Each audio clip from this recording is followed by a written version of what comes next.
Sacred Symbols, a PlayStation podcast, is brought to you by, well, you. If you want to learn how to support our show, go to patreon.com/laststandmedia.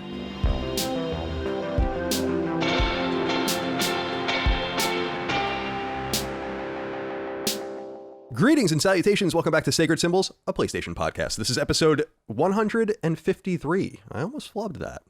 Close one. Admit, I almost flubbed it. I shouldn't have said anything because you probably wouldn't have known. That's right. But I felt like I needed to be honest in the moment. My name is Colin Moriarty. I'm joined, as always, by my handsome, young, and round-headed son, the very definition of pi, 3.14, Dustin Furman. How are you today, Dustin? I'm doing well. That was quite the intro there. It was. To some, I'm the roundhead. To Chris, I'm the clay boy. Right. I've gathered all kind of eclectic names, so to say. You have. And I'll just keep collecting them. Why not? You were using the term roundhead. I was just looking it up to make sure I was right. The roundheads were supporters of the Parliament of England during the English Civil War. Damn it.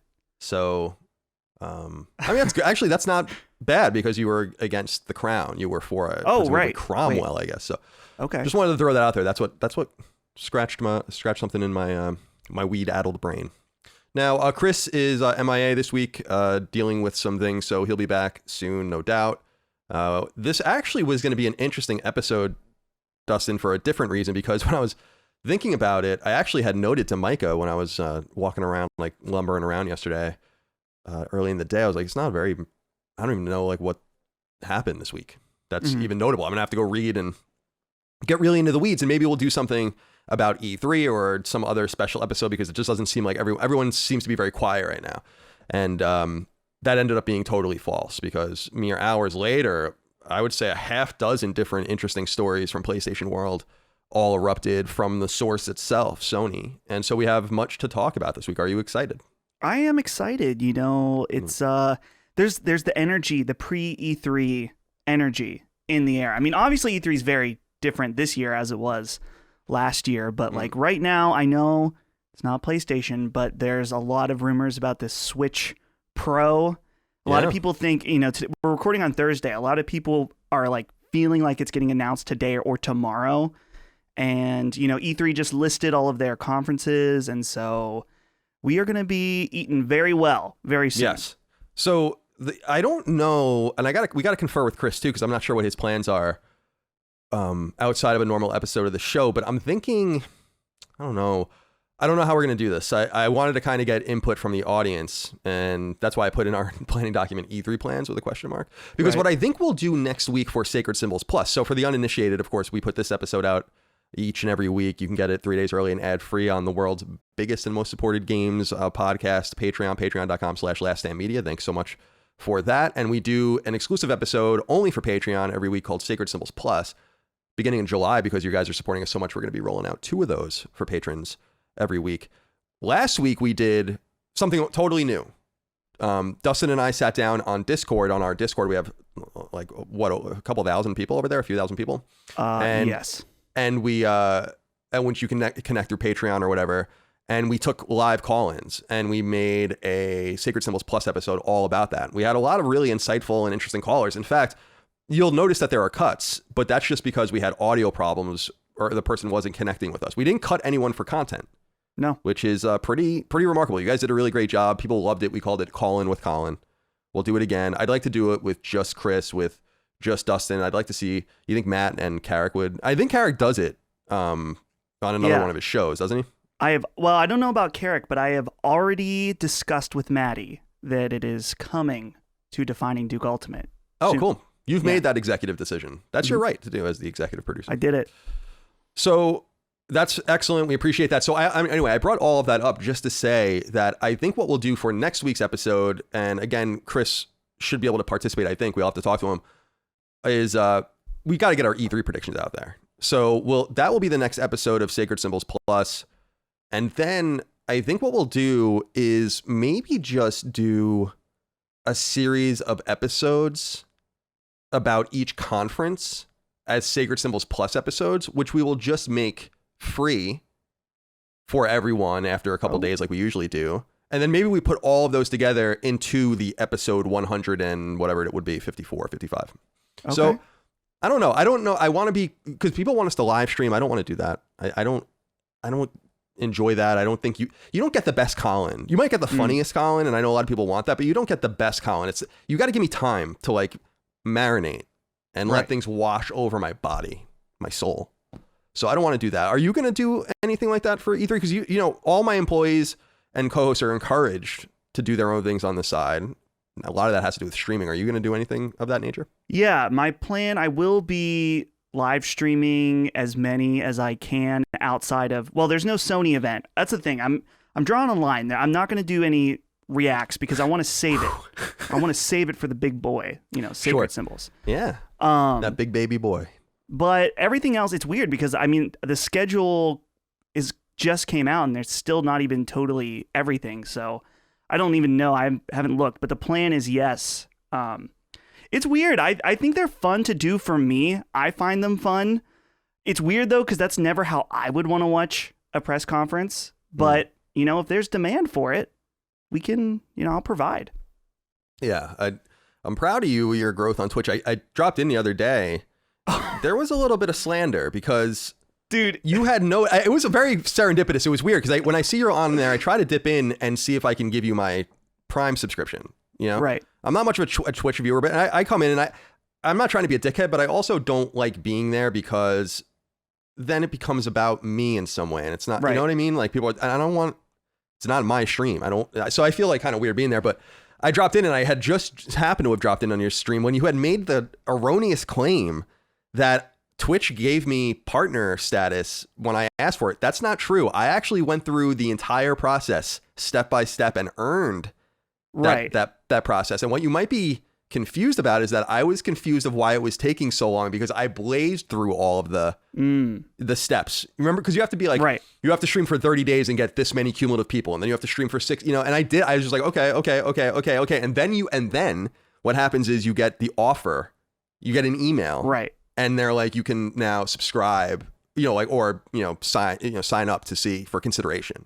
Right. And that's how it went. So Long Island Viper, I did that just pretty much by cleaning G.I. Joes on stream. So.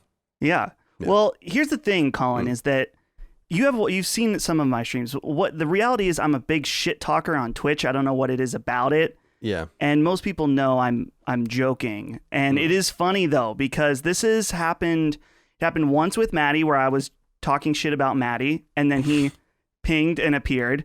Then it happened with you, which I legitimately thought that I knew there was some kind of email interaction with you and Twitch, but whatever. There was. We cleared that up. That up. There was. So if the spiciest Dustin is on Twitch. I don't know. Maybe it'll bleed over here. I'm starting to get comfortable, so you better watch out. Yeah, I know, and a lot of people are noticing that. Well, that's good. I want you to be comfortable. And hey, one other thing before I forget is this is totally unrelated to anything we're just saying, but it just came to mind. I talked to the blinds man. We have a guy, a family friend. His name's Andy. Really nice guy. He does all of our like blinds and curtains, and I don't know how we got to know this guy, but anyway. I got in touch with him finally because he did my house. He's like one of the only people I've worked with that has been totally reliable, like totally just does what he says he's going to do when and so he came over and he measured and he has ordered blackout, accordion style, like the same ones I have in my bedroom, not only for the office, but also for our living room because the glare on our TV, even though we have northern exposure in our backyard, the glare on our TV is horrible.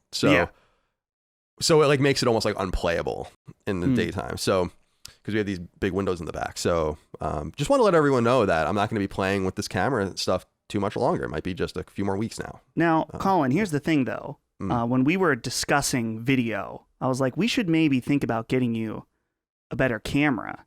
Right. And I feel like we can maybe, I don't know, if we keep working at it, maybe we can convince you to upgrade from the webcam. What do you think? Maybe. I don't know. I mean, do you need to see me that much better than you see me right now? All I'm going to say is that enhance the show?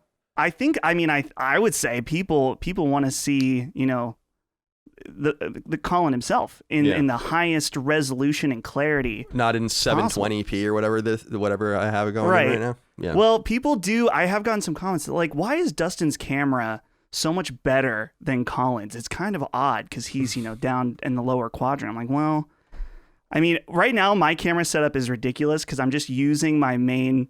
I decided fuck it, and I was going to use my Canon C100, which is like a $5,000 camera. So it just completely, it's overkill. That's what we used, I think. Or I think that's what we used at.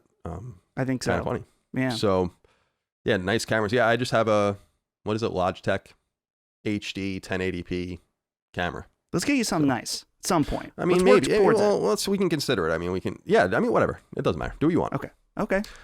Let's see here. Oh, just to remind everyone again, patreon.com/laststandmedia. Couldn't do it without you. Get your name in the credits, early ad-free access to our shows, Sacred Symbols Plus, all the rest. We really appreciate it. Thank you so much. Of course, we have a huge audience that listens to us on free feeds and on YouTube and the rest. We appreciate you as well, and thank you for your time and consideration. You are very welcome here.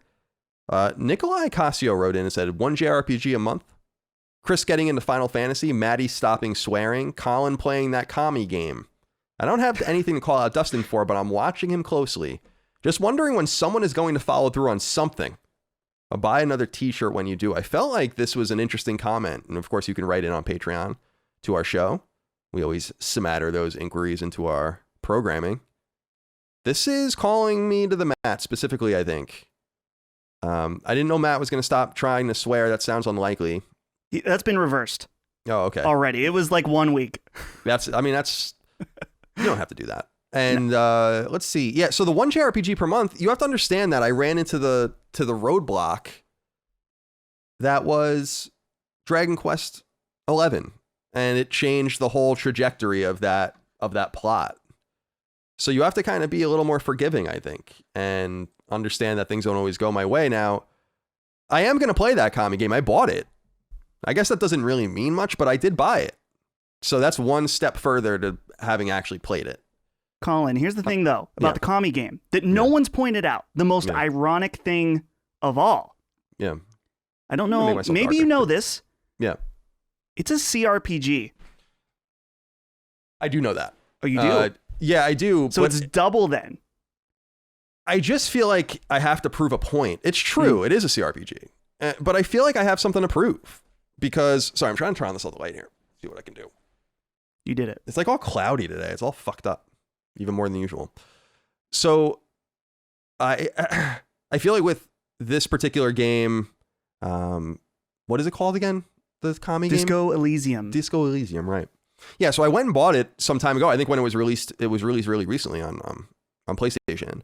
And yeah, I saw it was a CRPG, but I also saw that you can really play it without combat of any kind. I'm kind of afraid to tell you why I have reservations on playing it now. The trophies are really questionable in this game, but I think I've kind of painted myself into a corner here. So it is what it is. It's going to happen. It is what it is. And yeah, Nikolai, I understand what you're saying, but plans change. And I feel like, don't be like the person in a relationship that saves everything. You know what I mean? Like you have a lot of ammunition. Instead of just shooting one bullet at a time as it comes, you just save an entire bandolier full of ammunition and then you fire. I mean, that's what you've done here. The 1 JRPG a month thing, that was like a year ago. That's an old wound.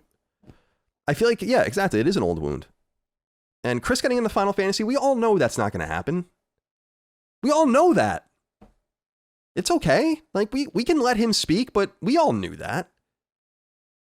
So thank you for writing in. Wow. All right.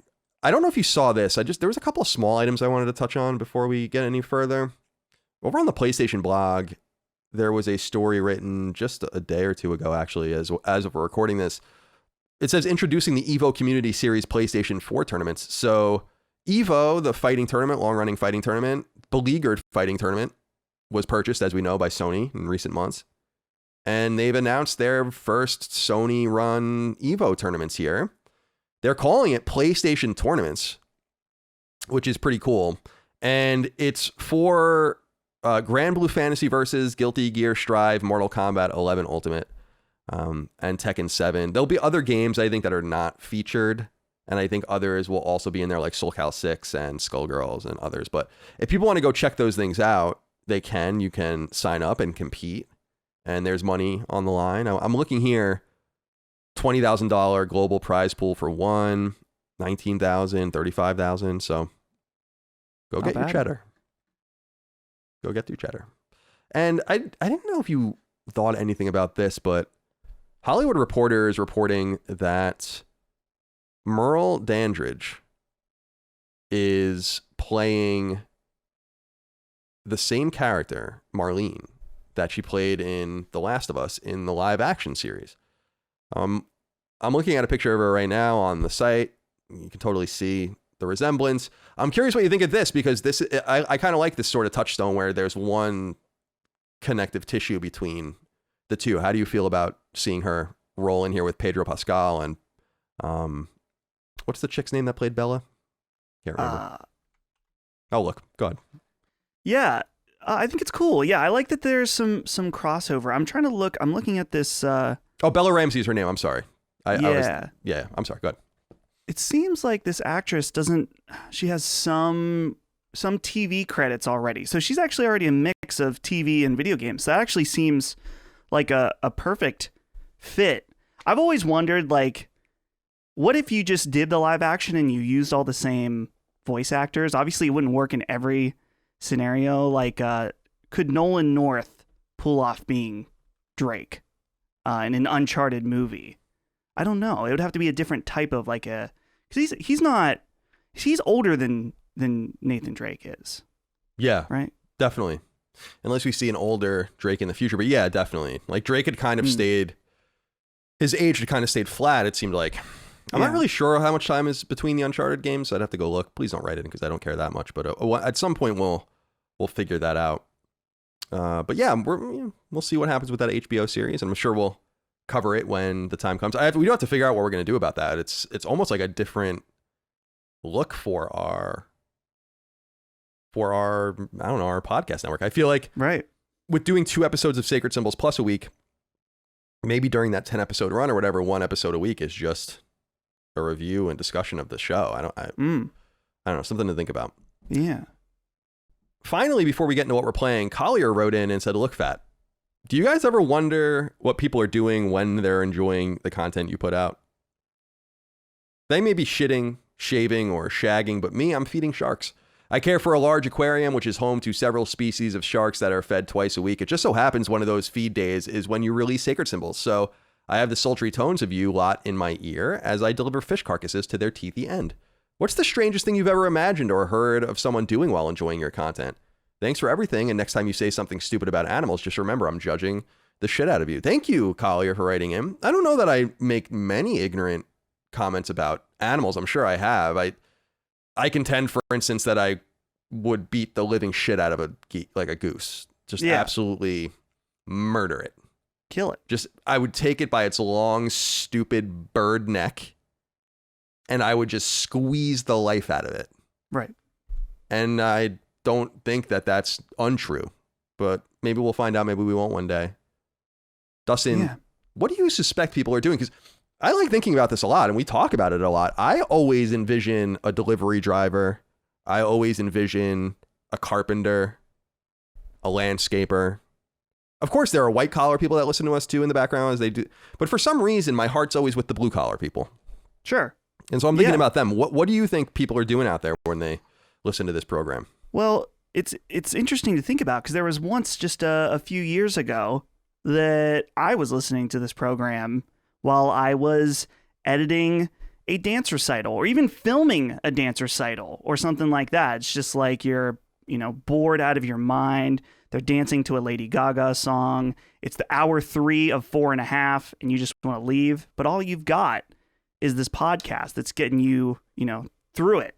And so it's weird though, Colin, in the fact that, I've been podcasting for years and I've had a small audience and it's grown and stuff like that. But it's always weird to me, in a good way, when someone either tweets or posts in our Discord or whatever that's like a picture of their car screen and it has our show up or whatever. It's cool. That very real, like that's where we're filming the product now. All of it goes through there's an Ethernet cable, and I always think like all of the videos, you can see it right there if you're watching the video.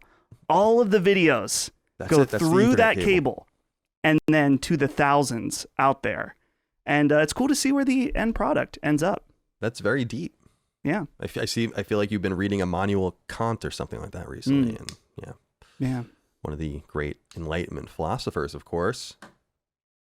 Dustin, let's talk about what we're playing. Sure. Now, we have a couple of games in common here. I want to start with Returnal. This game continues to dominate my life. I play it at least a couple of hours a day, and I'm on the 5th world now. Well, I don't want to say what it is. I almost just said it. And I actually stopped sharing screenshots. I would share a screenshot of me at the beginning of every world, and then I stopped doing it with the 5th world because I'm like, well, now it's kind of getting a little spoilers, especially because the trophies tell the tale. Only 25% of the people that have played the game even got this far, which is unbelievable. Wow. And I don't think is good, actually. I don't think it speaks well to the game's balance at all. But nonetheless, there's something about it that's so addictive and pretty wonderful. Actually, I don't know. It's the literal term of wonderful, like wonderful. Sure. I'm full of wonder when I play it. There's so much that I want to know. You know the statues that kneel down and have their hands across their face? Yeah. Like this? Sometimes I just stare at them at the various portals and I'm like, this is fucking crazy. First of all, it's Metroid. And second of all, there's just so much production in things the trappings that don't matter much. And it actually matters a great deal. Anyway, what are you feeling right now about Returnal? Yeah. So I'll be honest in that I was on the fence of like, do I really want to keep going? I was stuck at the end of Biome 3 and I was having many unsuccessful runs and I was getting frustrated. And I decided, I was like, you know what? Let's keep going. I know I want to see it through as much as I can. And I feel like I haven't reached that satisfaction level yet. And so last night I decided to stream it, and normally my streams go 2 hours, but I ended up, something happened in my brain. It broke. And I was like, I must do this tonight or else I'm not going to do it. And it happened. I finally beat Biome 3 and no spoilers, but the transition from Biome 3 to Biome 4 was awesome. Like, that's what got me. Yeah. Really, really good. That's honestly like that hook there really convinced me that I want to play the rest of it, no matter what it takes. And it is funny, Colin, because you mentioned how it's like got its hooks in you, and there's something, I don't know what the word is, not poetic, but there's something interesting about this game about returning over and over, and this, your main character who dies and comes back and repeats over and over. We're doing that as players in the game, but it like continues outside the game where it's like we keep coming back for this punishment over and over. And I've got a huge list of things that I can't stand about this game. Like, yeah, me too. And I think that they're justifiable things. But something about it has me coming back now over and over. So, yeah. And now it's reached a 3rd level of meta because it keeps coming up on this podcast over and over. And I'm sure it'll end with a climactic review discussion, spoiler cast or whatever. But I have news on that front because I don't know when we're going to record it, but in the coming weeks after E3. But Rick Hogue is going to be on it with us, which is going to be cool. He's real passionate about the game and knowledgeable. And yeah, I agree with you. At first, it was like I'm annoyed that this game is beating me, like besting me, and I'm so frustrated with that. And then it became something more than that. When I beat the 3rd boss, which it's so funny when you beat these bosses, you realize like, wow, that wasn't even really very hard. I don't know why I was so frustrated by it. And then you're right. Like it was late at night. It was like 1 a.m, I think, when it happened. And I was just sitting on the couch watching what happens after the 3rd world. And I was like, this is fucking insane. And wow, this is really insane. And then, so I put it down and then I sat down the next day to play and I immediately beat the 4th world in the first try. Straight up. And I was like, what? Including the boss and the 4th boss. Dustin, if you've not spoiled it for yourself. I've gotten there. Oh, you have? Okay. I first tried it also. Oh, excellent. Yeah, that's interesting. I like Yeah. that little. It's actually a pretty smart design if you want people to keep going. Maybe that's intentional. The fourth boss in the game is amazing. One of the most amazing boss designs and themes I think I've ever seen in a video game. And really, really unusual. But now that I've gotten to the fifth world, so you're there too, right? In the fifth world. So now I'm really struggling. There's one enemy in particular. I've died probably 10 or 15 times. I in just trying to do this. I've died probably 70 or 75 times overall. I played for like 50 hours maybe. And the clock is pretty accurate in the game as long as you pause. So I am at a point now in this new world where there's just this one specific type of enemy that's just, they're not big, but they're just deadly. And I just get fucked by them every time. But one thing I am starting to get into with Returnal is the more patient leveling RPG aspects of it is something I'm actually starting to enjoy more, where if I'm not feeling great about a run and I come in up to a gun where it's like something's not unlocked on this particular weapon or whatever, I'll just be like, yeah, fuck it, I'll take it. And it'll make me weaker, but I'll like upgrade that gun for future use, knowing that this isn't the run. And that's why Micah watches me play a lot. And every once in a while, I'm like, I have a lost astronaut. I have 2 silphium or whatever health things. I'm going. This is a real run. Then I'm looking for the best shit. I'm playing really carefully. I'm staying away from the bonus rooms and like all of that. So the one thing though that I have to say is that I'm a big strategy guide consumer. I like strategy guides. I used to write them for a living, as everyone knows. And I used to writing walkthroughs on GameFAQs was how I found my way into the industry. And with this game, I've been very insistent to not read anything. And I have figured it all out on my own. And the game, when you really look through the tutorials, doesn't tell you a great deal. And a lot of it comes from strategy. Like even combing a room for health and seeing what's there and then picking them up in specific orders so that like you get the most health first and then you start adding resin and all of that. And so like you increase your health meter as opposed to just willy-nilly picking shit up in any order you want. Like little things like that, saving money and backtracking. There's like a lot of like little pieces of panache and skill that go into this game. And I really want to see it through, but I don't feel so bad anymore, to your point, because now we are both in a position where straight up 3 out of 4 people that play this game have never seen what Dustin and I have seen. And so that's a pretty comfortable place to be, but certainly not a comfortable place to stop. So what's your plan moving forward?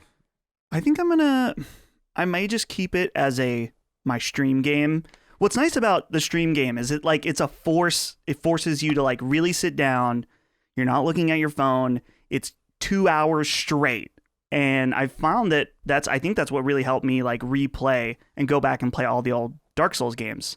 And so I'm thinking that I'm just going to continue to stream it for the time being. But then again, like I had that big 4-hour stream yesterday and I like stopped. I got some food, came back, chilled for a little bit. And then I started working on defining Duke and I had to render something and it was going to be like half hour. And I'm sitting right here where I was now, and like I'm like, well, PS5's already hooked up right here at this desk. What's another run? You know, like might as well. And so it's definitely like it's bled past that. It's become more of an obsession. Excellent. I agree. It's very unique. But as you noted, I have a lot of I don't think it's a game of the year caliber game. I don't think it's interesting because like I'm very enamored with it, but it really does have significant design flaws. And I actually think it doesn't even, the whole not being able to save thing or whatever, I'm like, this is irrelevant. First of all, people are making it seem like it takes hours and hours and hours. Like before I played it, like, or when I was playing it early, I'm like, wow, people are really going on like 7-hour runs. And then I'm like playing, I'm like, how is that even possible? I don't even know how I'm thorough as fuck. And I go into every room and go and kill every enemy and all that. And maybe I'm losing something there. So I feel like some of it was exaggerated in that regard, but I have problems with the game, but to your point, but I do think I haven't had a experience like this like I have with this game, maybe ever. And Right. that in and of itself at 36 is pretty cool because I've been playing games for a long time. We've also here been playing Resident Evil Village, Resident Evil 8. I must say that I just beat it the other day. Oh. Micah had brought up the good point, like, why are you just refusing to beat this game? Because I literally, I do this sometimes where I'm like, I got to the end. I'm like, I know I'm at the end of the game. before there's like a small boss gauntlet. And then I just, you almost don't want it to end. But I also feel like I didn't really like Resident Evil 8 the more I played it. And I want to go back and play it again, which I'm going to do maybe this weekend, because we'll do a spoiler cast for it eventually. And I want to like kind of explore it more. I think I'm going to use a walkthrough to just try to find all the collectibles, make sure I read everything. I find the game to be really strong in the first half and much weaker in the second half. And I'm confused even by why they put things in the order they put them in and stuff. So there's a lot of questions here, but what has been your experience over the last week with this title? I am so close to finishing it. I know that I'm on the final section. I've been playing it slowly, mainly out of like savoring it, but I'm in total agreement that the first half is significantly stronger than the second half. And I feel like it's, I don't know, maybe this is just how Resident Evil is. And so maybe I just don't like this aspect of Resident Evil, but it's like, I don't know, maybe this is a very small mechanical spoiler, but it's like, why do we always have to have a machine gun by the end of the game? Like, why did they always have to evolve into be very action heavy by the end? It just feels like I'd rather it kind of keep that same pace, escalate in a different way, whether it's thematically or whatever, but I just don't feel like I want it to feel more like Call of Duty by the end of the game. Like, not that it feels like that, but I don't know. That's something that kind of bothered me. And a lot of people talk about the last main chunk of the game is like definitely way longer than it needs to be. It's confusing to get around. But overall, I would still say that I think I'm very, very much enjoyed this game. You got to wonder, Colin, they had such a strong reaction to the big vampire lady. Yeah. I'm wondering if they're like, damn it, we should have made that maybe the whole game, the castle, or just much longer. Because again, I don't know if this is a spoiler, but it's one section of the game. It's not, they kind of made it show in those early trailers that it was going to be much bigger, and it wasn't. Yeah, it's hard to know what the intent was with those trailers, whether just to show a portion of the game and then not really expecting that people were going to fall so in love with the particular aesthetic and enemies that you were producing, because she's really just one of several lieutenants and, like enemy lieutenants, as it were. And they were probably, although shockingly, they were surprised by the reaction. I mean, they clearly were surprised by the reaction to that. So I think the intent might have just been to show the beginning of the game, basically. Right. And not anything else. And then people kind of, I mean, I certainly thought it was all going to take place there. I was so excited. But it is that Resident Evil 8 is really good. I do recommend it. Sold more than 4 million copies. I think it's really fun. It's more about, to me, though, the adventure than the end. Like, where you're going, I don't really care so much as like just in the moment gameplay, and exploration is fun. And yesterday I actually sat down with it and spent some of the completion points that you get. You get like completion points for doing things in the game.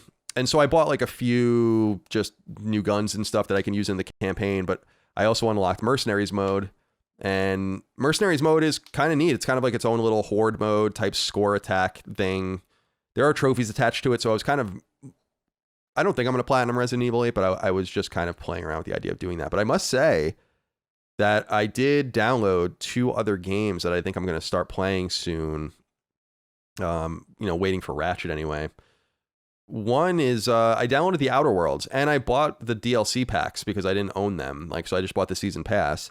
I never played the Outer Worlds more than 15 or 20 hours, and we were talking about it last week, and I'm like, I don't know why I haven't gone back to this game. I really actually enjoyed it. It would just happen to have come out, as I recall, around Borderlands 3 and Death Stranding, and when I was moving from California to Virginia. So it just was kind of a victim of consequence, or a victim of the situation, rather.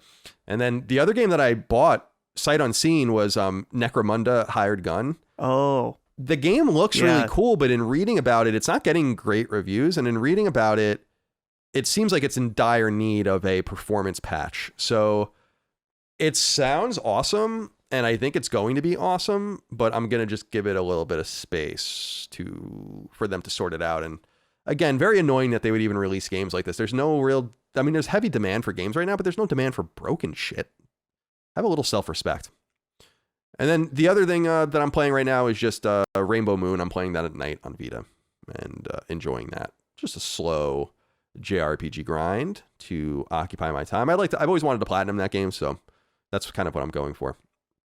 Before we move on to the news, which is chock full of things to talk about, my young son Dustin, UC Lundelin wrote into us and said, "Hello, CDC, and greetings from Finland, the promised land of Housemarque. During the weekend, I finally finished the brutal grind for Returnal's Platinum Trophy. Congratulations. It was satisfying to finally get it, but I can't shake the feeling that having trophies based on RNG collectibles is inherently flawed. Getting all the ciphers took some time, but the worst time sink was the last scout log. I had to speed run through the first biome 30 to 40 times until the room with the scout log spawned, and I was able to get the last trophy. With other games, when I see people getting platinums, I can appreciate the effort or the skill that was required to get it. But now with Returnal, I don't know how much a person had to struggle to get that platinum. Maybe the person had incredible luck and got it just by playing through the story, or maybe somebody had to do hundreds of runs to get the last collectibles. What do you think? Is there something inherently problematic with how the trophies in Returnal work and how the value of the platinum is kind of up in the air? And can you think of other games where getting the platinum was behind so many random elements?" Which is a good question. Yeah. Now I have to call myself out here because Twinbreaker, the first game I wrote the trophy guide for that completely, or the trophy list for that completely. And there are RNG elements in it. And we learn not to do that in the future if we can help it. Now, Twinbreaker just runs on RNG, which is random number generator, by the way, in case people are confused. Dice rolls, basically. And Twinbreaker, as a brick breaking game with arcade drops and all of that, it runs on RNG nonetheless. But we tied some trophies that were frustrating to people. They were not like this. I mean, nothing like this at all. But I have to say, to UC's question here, Dustin, I think Returnal's Platinum is well earned. I know that it was Scout Log 9, I think, that people are having a hard time finding. I looked and I played Biome 1 so many times because I was so bad at the game and am so bad at the game that I had it. So I'm like, because someone had written to me being like, well, you have to get the Platinum now because that's like the hardest thing to do. But he's ignoring the key component. The game is fucking hard. It had nothing to do with the collectibles. Like, if you can beat the game, it's very similar to Cuphead. Like, Cuphead beats the shit out of me. I can't beat Cuphead. I just can't. I could probably sit there and learn the game and like really study it and do it eventually, but I'm not going to. So I think he's kind of ignoring that this is a well-earned platinum nonetheless. In fact, it's kind of interesting because it is RNG times difficulty. And if you can get through the difficult part of it, then the RNG grind doesn't seem like a big deal to me. Does this, have you been hearing about this? Because this is a big issue with people. Right. This platinum. Yeah. Yeah. I'm looking through my platinum list right now, which isn't, super huge, but I'm trying to think if any of them were RNG based. I can think of so many annoying trophies I did, like Final Fantasy 15, you have to reach like max fishing level. And so like the last 10 hours I spent with that game were fishing. And I think it was like, I didn't realize how annoying it was going to be until that was the last thing I had to do. And it was kind of like you with Wild Arms that was just like, well, I'm committed. I have to do this now. Yeah. So I know that even though I did not go for this platinum, this was a big thing with Nier Replicant, that a lot of the materials you needed to upgrade your weapons, which was part of the platinum, you got through fishing or other means. And a lot of time, I mean, it's just like roll the dice, what you get.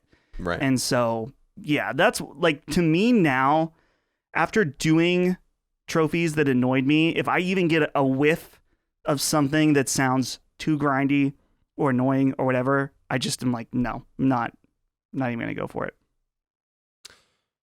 I'm the same way. There's also, I become less resistant to it though. When I go back and look at PS3 trophy lists, I remember back in the day being like, man, we used to avoid all these lists. These lists were so hard. We used to look for like games that took 20 hours because those were considered easy, and things have largely changed, and I'm much more into difficult platinums now. But I don't know. I would like to get the Housemarque, or I'm sorry, the Returnal one, but I don't know if it's gonna happen. That's not what's at the top of my mind right now, let's say. Right. I just want to get through. I just want to survive. Thank you for writing in from Finland. We appreciate you. It's summer, but I still want you to stay warm. The 21st century is a many-splendored era, particularly because we're finding out so much about how to make ourselves happier, healthier, more productive, and better adjusted. One such modern finding is the amazing effect CBD, cannabidiol, can have on people suffering from anxiety, sleeplessness, bodily aches and pains, and more. CBD is derived from the marijuana plant, but unlike its admittedly wonderful cousin THC, which gets you stoned, CBD delivers its positive effects without getting you high. And the best way to take CBD is via my friends at Feels. By going to feels.com/symbols, that's feals.com/SYMBOLS, you can explore Feels' CBD tinctures designed with the stressed, anxious, in pain, and sleepless in mind. By placing just a few drops of Feels' CBD under your tongue and waiting a few minutes, you'll find that Feels delivers the soothing calmness that you may need, whether you're having difficulty finding sleep, or you're anxious during the day, or your body hurts after a long day's work. And since Feels knows CBD can be intimidating for newcomers, they have an expert staff standing by that you can speak with to find the exact dosing that you may need for what ails you. As a CBD user and a Feels customer too, I fully endorse the true power of Feels' CBD and what it can do for you. So become a member by going to feels.com/symbols and get 50% off your first order with free shipping. That's right, half off, free shipping, and no risk to try something natural that can truly help you if you're anxious, nervous, sleepless, or plagued by bodily aches and pains. Cannabidiol is a wonder substance, and it can help you like it's helped me. So go to feels.com/symbols, become a member, get 50% off your first order with free shipping, and discover what everyone is talking about. CBD is here to stay, and Feels will get you going at feels.com/symbols. That's feels.com/symbols. Let's get into the news here, Justin. Sure. There's a lot. Now, as I promised at the top of the show, thought this was going to be a pretty light week, but it's quite the opposite. Here's what happened. Sony published an interview on the official PlayStation blogcast, I think. And on the official PlayStation blog, it was notable parts of it were transcribed. And Herman Hulst, the head of PlayStation Studios, had a lot to say. So I tried to split this up into what I feel like would be the most cogent points of separate. I don't know. I think this makes sense. We'll see. You guys let me know later if you feel like I broke it down right. Let's start here. Number one. Herman Hulst, leader of PlayStation's internal studios, had a lot to say in an extensive interview with the official PlayStation blog. Perhaps the most notable things he had to say, though, surrounded the status of 3 first-party exclusives: Guerrilla's Horizon Forbidden West, Santa Monica Studios' God of War Ragnarok, and Polyphony Digital's Gran Turismo 7. For starters, we had questions after last week's State of Play dedicated to Horizon, the most watched State of Play ever. As to the game's release date, its absence was conspicuous, and predictably, it's because Sony itself doesn't seem to know. Hulst told the blog in part, quote, "For Horizon, we think we are on track to release this holiday season, but that isn't quite certain yet, and we're working as hard as we can to confirm that to you as soon as we can," end quote. So it's safe to expect Horizon in 2022. As for God of War and Gran Turismo, well, Hulst comes packing potentially surprising news. Both titles are cross-generation and are also coming to PS4. He mentions it in passing, but this is a decidedly new information, particularly for Gran Turismo 7, which Sony expressly and explicitly noted on multiple occasions was exclusive to PS5. He told the blog in part, quote, "You can't build a community of over 110 million PS4 owners and then just walk away from it, right? I think that'd be bad news for fans of PS4 and frankly not very good business. Where it makes sense to develop a title for both PS4 and PS5 for Horizon Forbidden West, the next God of War, GT7, we'll continue looking at that," end quote. The original Horizon came to PS4 in early 2017 and to PC in 2020. God of War's famous reboot came to PS4 in 2018. The last Gran Turismo game, GT Sport, came to PS4 in 2017. Word of God of War Ragnarok's and Gran Turismo 7's last-gen status means that following Ratchet & Clank Rift Apart, there are 0 announced PS5 exclusive titles from first party. Indeed, Ratchet will be the first and only first-party release on PS5 to date. So, there's a lot here. Just here. This isn't all he said, but just here. So, let me just throw it to you, Dustin. I mean, what do you think about this? Take it however you feel like you'd like to do so. It's very disappointing, clearly. And the conversation around this cross-gen stuff is very confusing to me because I feel like people aren't thinking about all the information or all the elements, right? So let's think back here for a second. The Mark Cerny Power Hour, the notorious Mark Cerny Power Hour, where Mark Cerny told us about the PlayStation 5, the power of the PS5, and he sold us the SSD, the power. And he even went as far to show like graphs saying like, here's how game design works. We need to load in levels in chunks. And this is how we have to design games around this. And we have for years and years. And now with the PlayStation 5, that's no longer the case. The PlayStation 5's SSD is so fast we can change the way we design games. That's fact. It's what was said. No arguments. Okay? And then, so now, fast forward, and we have games that were PS5 games now are being made into PS4 games, which in the case of Horizon, it started as a PS4 game and now is being pushed. That's a little bit different, but surely with God of War, I mean, I would like to think that it was originally just a PS5 game, and then somewhere along the lines they were like, we can make more money if we make it on PS4 as well. So the main core of what I'm getting at is that some people are like, well, the PS5 version is still going to be great. It'll be 4K, it'll be 60 or whatever. And why are you upset that the games are going to be available to more people? And it's like, well, if we use the information that Sony told us about the PlayStation 5, then these games are the vision of these games are potentially compromised. And there's no way around that. So, yes, it is a little upsetting that these games are coming to PS4. Am I saying that God of War and Gran Turismo would have taken full advantage or whatever? I don't know. We don't know the answer to that. In fact, I think Gran Turismo is since it's racing and a lot of it's going to be fidelity based, it's probably the one that can be downscaled the easiest. But surely with God of War, when we're talking about the specific things they mentioned about the SSD, that there is going to be some compromising nature. And it's not a compromise that you can like visibly see. It's a what could have been that's not there. So I think I've made my point pretty clear, but I'm upset. I think it sucks. And I'm confused by people's insistence on defending corporations when you have nothing to gain from defending a corporation and speaking candidly about certain issues. It's important to note that, and it's as you said, design choices are made based on the core and lowest common denominator hardware. I make games now, so I have better insight into this and how it works. But also, we all know, I mean, even as a layman, that, you know, this x86 architecture and all of that, and kind of bringing games from PS4 to PS5 is just a much different and frankly straightforward or more straightforward thing than was bringing games from PS3 cell processor to PS4, and that's why we're still having problems playing PS3 games, or we really can't play PS3 games beyond that platform as of now.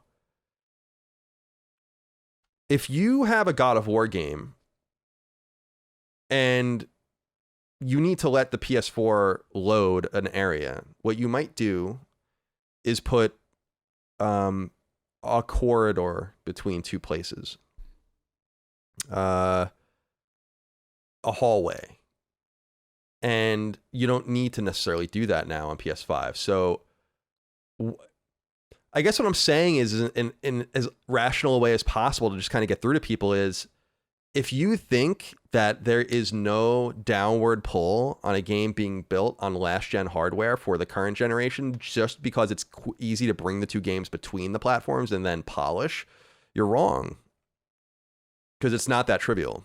And also, it has nothing to do with the game's fidelity per se. It has to do with the way the game is designed.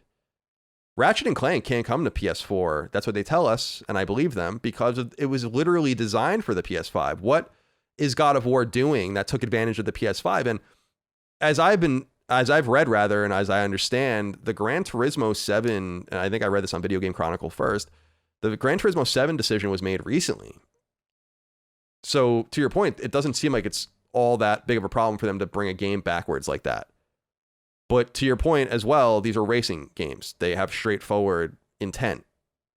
It's different when you have a game like an open world game or a combat game or something that can take advantage of what the PS5 can do with quick loads and all of the rest. And I just think that it's strange that people pretend that that's not true.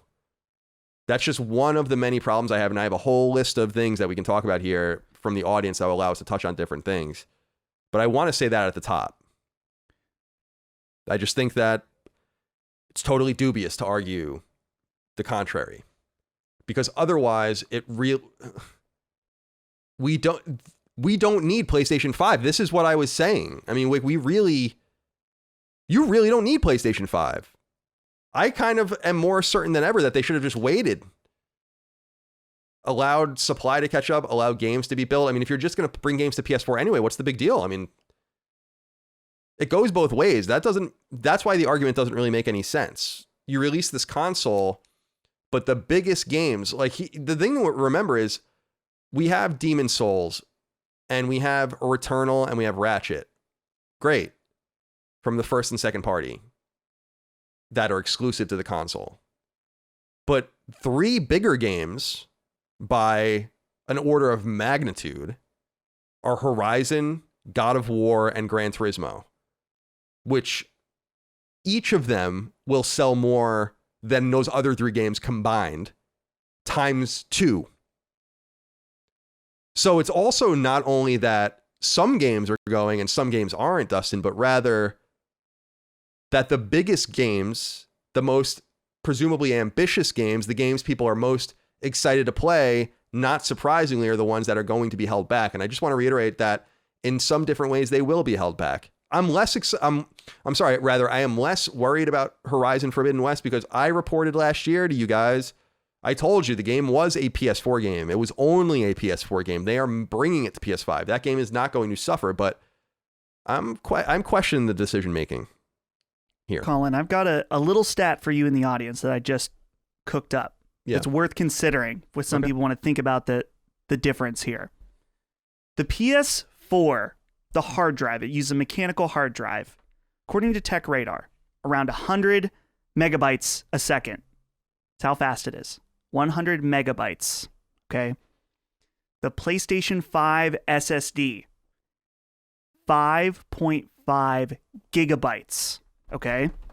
So I don't know. I'm not the greatest at math, but 5.5 gigabytes is 5,500 megabytes.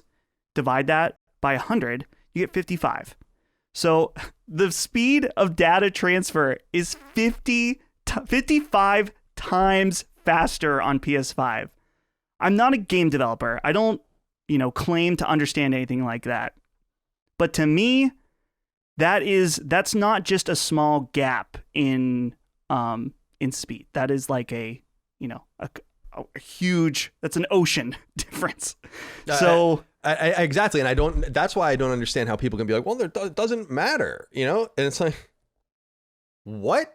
Of course it matters. It matters a great deal. You're making this sort of modular PC argument, and I won't have it in this space because we're supposed to have games that take advantage of common hardware, and we should be wanting to aim for the highest common hardware. That is what has always happened in the past. And these excuses, the various excuses, never came up in the past. Shortages, whatever the economic crises, all the rest, never an excuse for why consoles were or weren't being pushed. And in fact, as we've seen three times really, because you can go back to the .com crash as well, and also the housing crash, games boomed during those times. So that's hogwash as well. But let's get into some of these inquiries, Dustin, if you don't mind. Sure. Were you going to say something? It looked like you were winding up. I was just thinking that, it's not, before the comments come in, that's not the only stat. The speed of the SSD is not the only stat. Obviously, the PS5 has not only faster RAM, it has twice as much of it. Right. The CPU, the GPU, all of that. It's so much. And I just, the main thing, and I think you said it, Colin, the idea of that it's not compromising these first-party games is just untrue. Yeah, it's totally ludicrous. Again, because they're bringing games backwards, they might be finding that they can do this. Or maybe it was baked into the cake. We don't know what happened with God of War. I don't have any information on that right now about when that decision was made, if it was made from the beginning. I don't feel like it was, but maybe it was. So we're missing important details as well. But I do feel like they need, and we're going to talk about this from one of the listener questions.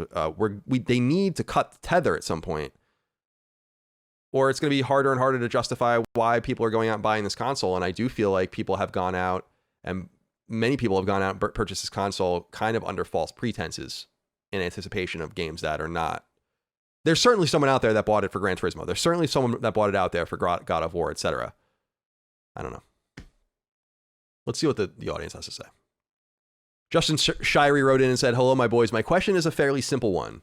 However, I can't seem to remember this transition very well. Back when Sony was coming out with the PS4, how many games were released on both PS3 and PS4, and how long did it take before Sony ditched PS3 altogether? The comparison between this and Sony's current approach with the PS5 would be very interesting. Thank you guys for the content." So this is one of the major reasons why this is so conspicuous. If you've been in the video game industry or been playing games for a long time or been with PlayStation, the answer to your question is that from first party, there were 0 PS3, PS4 cross-gen games. And from second party, there was really only one of any consequence, and that was Little Big Planet 3. And that came from Sumo Digital.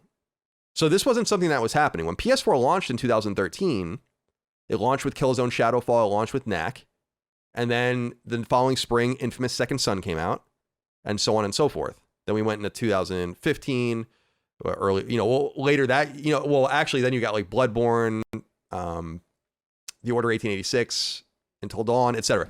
So when the PS4 launched, though, there were 2 games in the hopper still for PS3 that were important. You'll remember Beyond Two Souls from Quantic Dream from second party came to PS3 right before PS4 launched, and right after PS4 launched, Gran Turismo 6 very quietly came to PS3. That happened in December of 2013. So there were games that were independent from each other. The bigger thing that people bring up all the time is that Sony released God of War 2 on PlayStation 2 after PlayStation 3 launched. That is true. It wasn't on both platforms. You could play it on PS3 until that backwards compatibility was basically removed.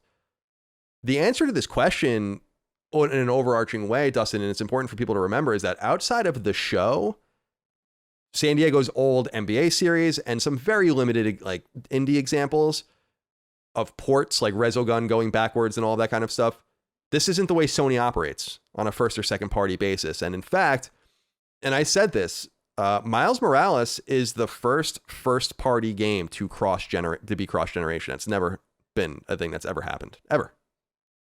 Games have been moved around. Siphon Filter moved between PS2 and PSP and all of that.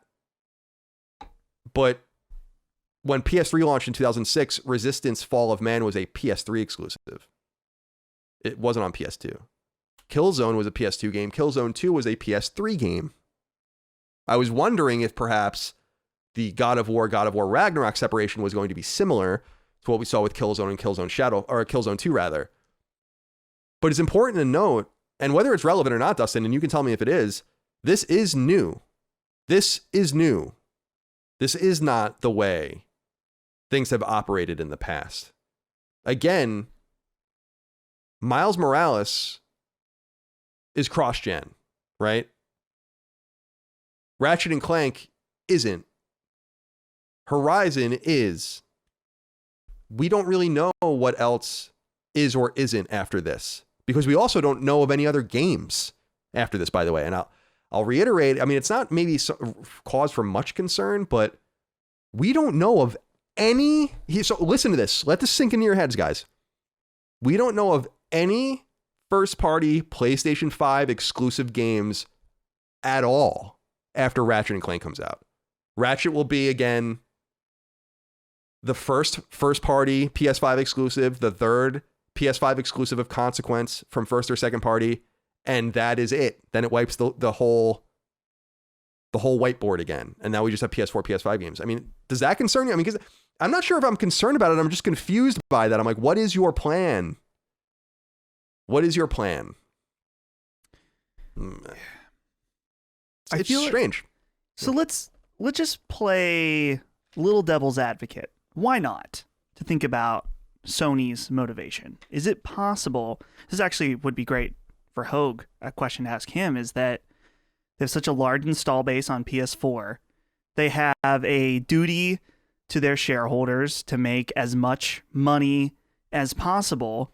And if they see this as an opportunity and they're like, yeah, we're going to make way more money doing some cross-gen games, then are they obligated to do that from an investor standpoint? And I mean, that's kind of the thing that I was trying to think about. Like, obviously it's disappointing for us, the consumer, the PlayStation 5 owners who bought this console with a promise of, we believe in generations, which, to be fair, you should never buy a console for future games. You should buy a console for the games that are known or out. For example, the PS5, we knew the launch games or whatever.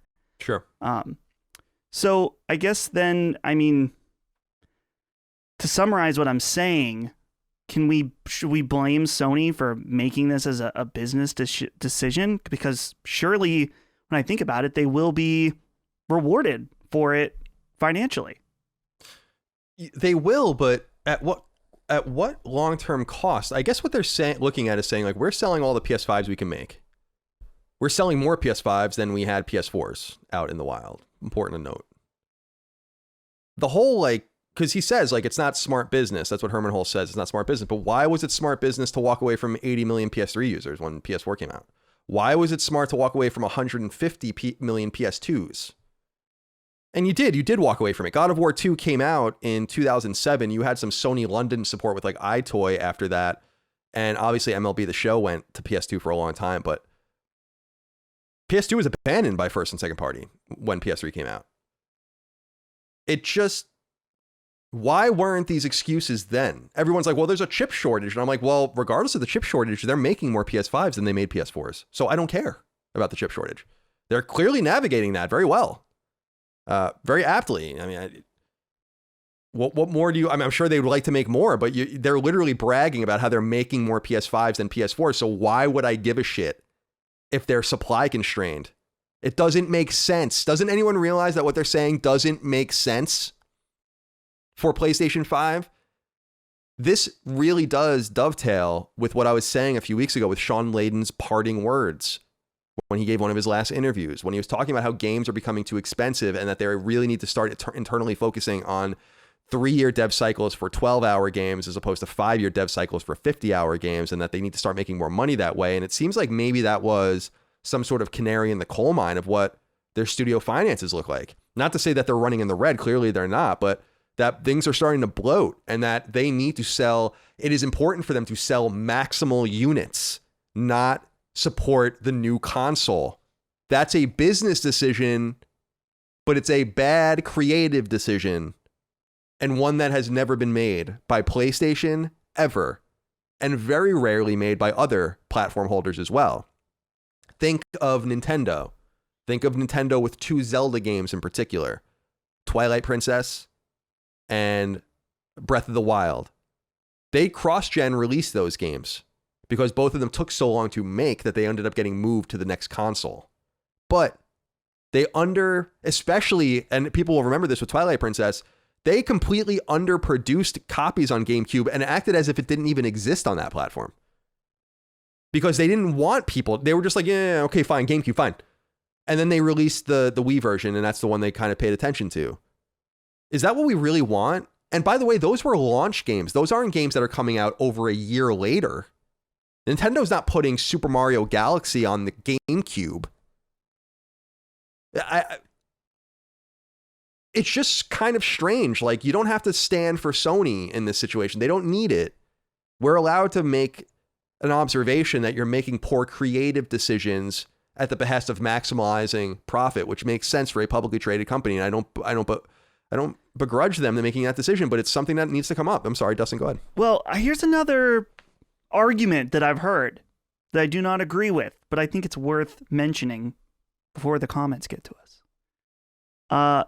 I saw some people saying that they're like, well, before the PS5 and the Series X came out, they said they believe in generations, and some people, particularly the games media, gave them some flack in comparison to Xbox, who said that they were going to be supporting the Xbox One, because that, allowed more people to play the newer games. And so Sony saw this reaction before the consoles came out, saw that people were praising Xbox, and now they've course corrected, and now they're just doing what they thought we wanted, which, saying it out loud, I'm like, no.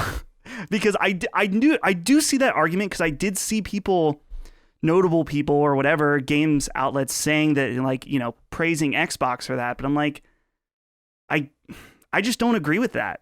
And I would hope that wouldn't be the case, that Sony listened to that. I would really hope not. I feel like I feel like we criticized that on the show.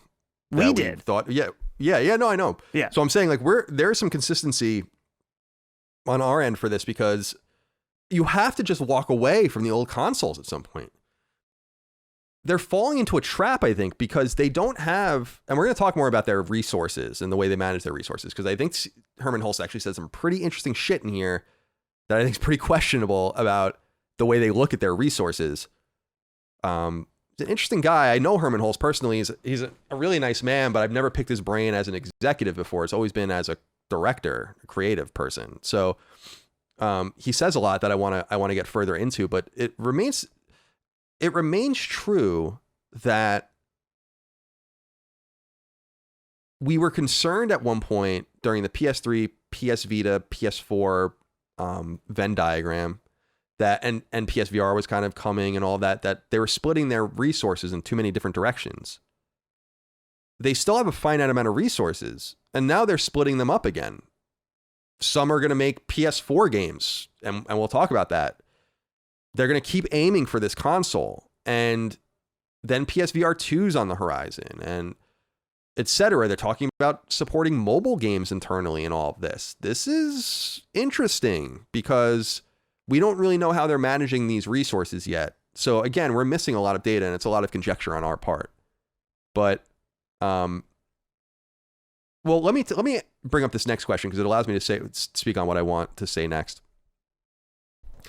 Devin Taylor writes in and says, "Howdy, fellas. With the news that Herman Hulst essentially confirms God of War Ragnarok and GT7 are going to be cross-platform, do you think those will be the last two cross-platform titles? If not, what other first-party games will be released for both consoles, and how long will the first-party support PS4? Thanks." So removing again the show from this, which will be released probably until the mid-2020s on PS4 in an annual fashion, the answer is conclusively, this isn't the end of the PS4, PS5 cross-gen games. Herman Hulst says it himself in the interview, and we don't know what the products are yet because they haven't been announced. That's the answer. I mean, don't you think, Dustin? I mean, that is the answer. He's very explicit that they're going to keep supporting the PS4. So I don't know when it ends, but no, presuming Gran Turismo 7 comes after God of War, who knows what order they come out in. They both come out in 2022, we know. That's not the end of the PS4 support. And at that point, you're dealing with a 9-year-old console. A 9-year-old console. So don't say it doesn't detract in some way from the games we're promised. And I just want to add in something else, Dustin, because you were saying people buying consoles on a promise, and maybe that's not really Sony's problem and all of that. That's not the first time this has happened. I mean, people bought PlayStation 3 with the promise of The Last Guardian. They bought PlayStation 3 with the promise of Final Fantasy Versus 13 and all this other shit. The Getaway 3, The Agent, 9 Days. There's a lot of games that were canceled on the PS3. You know, Wild on the PS4. Some games just disappear out of thin air. So it's not like they've never done this before. And this isn't something Nintendo does. And Xbox doesn't do it because they don't have any games. Let's move on to that. Let's move on to that. Yikes. I'm only kidding. That's going to change really soon. Yes. Captain Canada, our friend and moderator on our various social feeds and over on Discord, right? Yeah.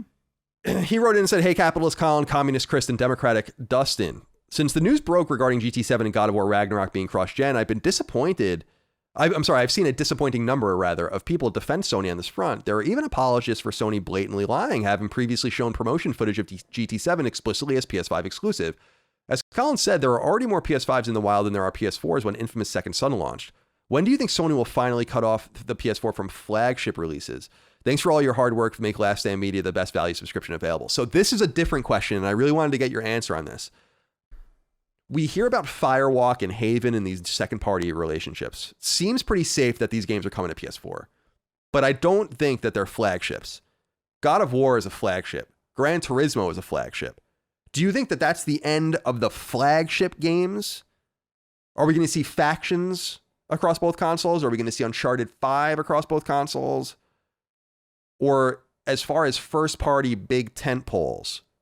I'm doing a lot of the Italian. What do you think about Captain Canada's kind of twist on Devin's original question?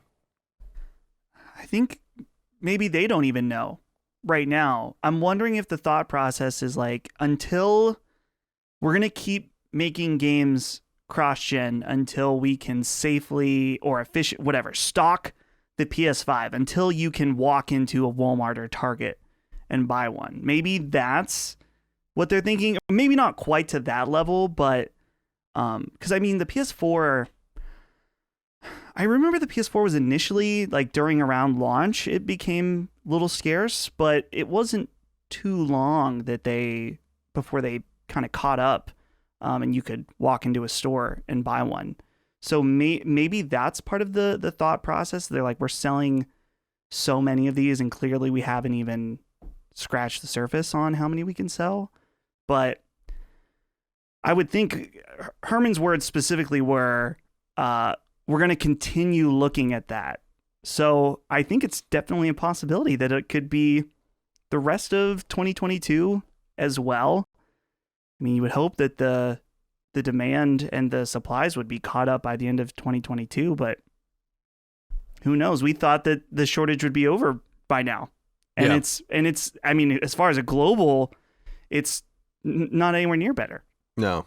And now that we know Nintendo is going to be jumping back in with console development, that's just adding more fuel to this chip shortage, because they all have custom chipsets, obviously, but they're dealing with a limited amount of resources. I think AMD is like making, and their partner, or their rivals rather, are making everything they can. So I want to take this next question from Mighty Max, who focuses on kind of the third-party reality of PS4. He says, "Howdy, boys. In the recently released PlayStation interview with Herman Hulst, they touch base on the whole PS4, PS5 thing, and there's one quote I would like to get your take on. He says, quote, 'You can't build a community of over 110 million PS4 owners and then just walk away from it, right? I think that'd be bad news for fans of PS4 and frankly not very good for business,' end quote. While I think it's hard to disagree with this claim, it seems to me that there would have been many ways to keep supporting the PS4 ecosystem with second or third party releases, but bring the new first party exclusives only on the new generation of console. What are your thoughts on his comments?" I totally agree with Max. This is the thing where you can have it both ways. You can actually extract maximum value by getting the cow without, or getting the milk without buying the cow, as we always say, right? If you really are very worried about PS4, then continue to release third-party PS4 games galore. In fact, most games don't come to PS5. They still come to PS4. You're making 30% passive rips on every game sold there. You don't need to do anything. And it doesn't seem like they were very worried about passive income, by the way, when they were going to shut down the PS3 and Vita stores, which are just passive sources of some income for them. They're not too worried about nickel and diming other places where they can eat around the edges and make things a little cleaner so that core products don't suffer. So to Max's point, I agree with him. I think first-party games, maybe beyond Horizon, should have been expected to have come only to PS5. It should have started with Ratchet, ideally, but it's going to obviously bounce back to Horizon, and then moving forward, we know that's not going to happen. These are your internal teams, and in a little while, we'll talk about how I think they're starting to muddy the waters a little bit about what this even means to have an internal team, and how they treat them, and how they build relationships for better or for worse with publishers. But don't you think, Dustin, that it would have just been wise to say, like, well, we can make some relationships with some second parties, or just promote third-party releases on our console, and people are going to continue to release games, and we can continue to milk this 110 million PS4 owner subset, but let's encourage them to come to the new console. I just think this speaks in some way to the transparency that they expect like you said, a supply constrained console for some time. But whether or not this is really relevant to the audience that has a PS5. And I just think it isn't. It's sad, but it's not. Like it's no more relevant to me that you don't have a PS5 than it was any more relevant to many people that I couldn't find a fucking Wii for the first year. And I wasn't out there crying because I wanted to play Red Steel on my GameCube. You know? Right. So what changed? But anyway, what do you think about third party and just kind of making those passive rips? There's still plenty of money to be made there, but I don't know that they need to dump their own resources into it. They should just reap the benefits of having that many consoles out. Yeah, I don't think there's anything I disagree or even really have any big thoughts about that. I mean, yeah, it's easy. Like you said, the 30% off of every game sold, and the fact that third parties are still releasing all of these, PS4 games as well. I don't know. I'm trying to... The way that he said this sounds so PR speak to me in a way. It's like, you can't build a community of over 110 million PS4s and then just walk away, right? It's like, well, you've done that. You've done that multiple times. Every time you release a new console, that's what you do. Right. Is you walk away from the previous console. I don't know, let's just say the real story. It's like, well, we know the console is supply constrained right now, and we want to give more people the option to play both of them. I feel like I would have appreciated that answer more, because I would have been like, yeah, that sucks, but I can understand them wanting, trying to do this quick grab instead of the long-term game. It just would have felt more honest. The way he said it doesn't feel honest to me. No, I agree. I did see someone say it. I don't know who it was. I don't want to take credit for it, but just like, this was your prepared line about this. This was your prepared line. You could have, to your point, could have said anything about COVID or the changing. It would be a little more deep, like the changing realities of our industry. We know that we've sold two pieces of hardware that have sold, three pieces of hardware that have sold more than 100 million units in the past, and we've walked away from them. We understand that this is a different time now for gaming and blah, blah, blah. They just like say it as if, of course we would do that. But it's like, well, Herman, I've been playing games for 30 years and no, this never happened. Sorry. It just didn't. You have to go back to like the NES to find an SNES, like to find like a first party, like really supporting its console with the releases after its next console comes out. I mean, that's how long ago you really have to go back. What about to find like, wow, there's a lot of games coming from first party. I mean, Nintendo fucking published Mega Man 6 on NES in 1994. I mean, it certainly these things happen, but that's also another example. That was a third party game, So I don't know. Stop making excuses for Sony, everyone. I'm sick of it. But the other side of it is from Adaholic. He says, gentlemen, I officially feel like I'm taking crazy pills. Am I the only one in this universe not worried about God of War being a cross-gen game? Look, I would love it to be a next-gen only. Selfishly, I want the best experience, and I have a PS5, but RE8 was a cross-gen game and was absolutely gorgeous head to toe. There were nearly zero load times on the PS5. Why can't God of War be this experience as well? Surely Sony knows how to scale. I just feel like this was going to happen with how difficult it has been to get PS5s out to the people and how many people still play on PS4. I just don't see what the massive deal is. Figure I would be the contrarian on this one. I love you all very much. Thank you for the best dads a guy can ask for. Thank you for writing in. So I was actually gushing about Resident Evil 8 and its flawless no load times when we were first talking about it on the show. However, the more you play the game, the more you realize that it's engineered to hide loads on the previous gen console.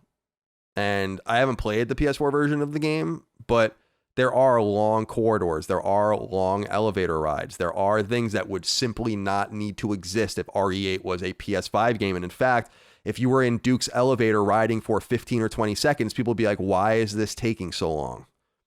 Why is there an elevator here at all? Oh, because the game needs to load the different floors of this place because it's a PS4 game.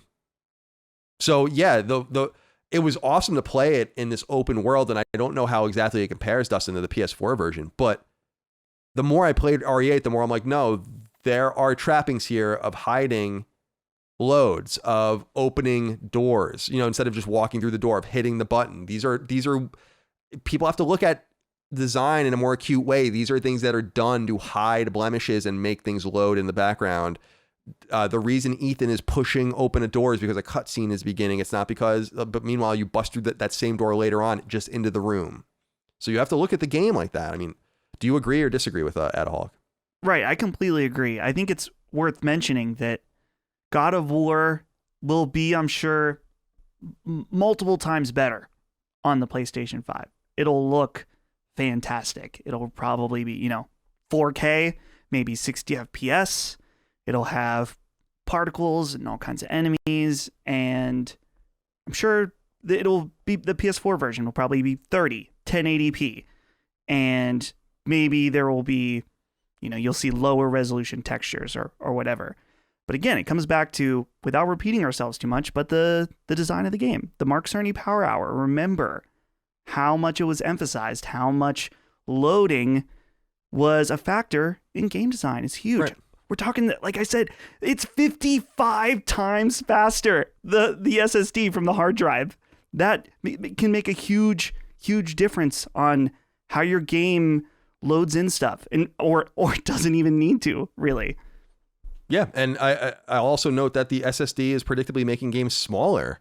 So if people are worried about bandwidth and game size and all of that, like repetitive and repeating textures and repeating assets and all of this, like there's so much behind the scenes that needs to go into making a PS4 game when a PS5 game is a little bit more, or is a little, I'm sorry, less demanding on that front.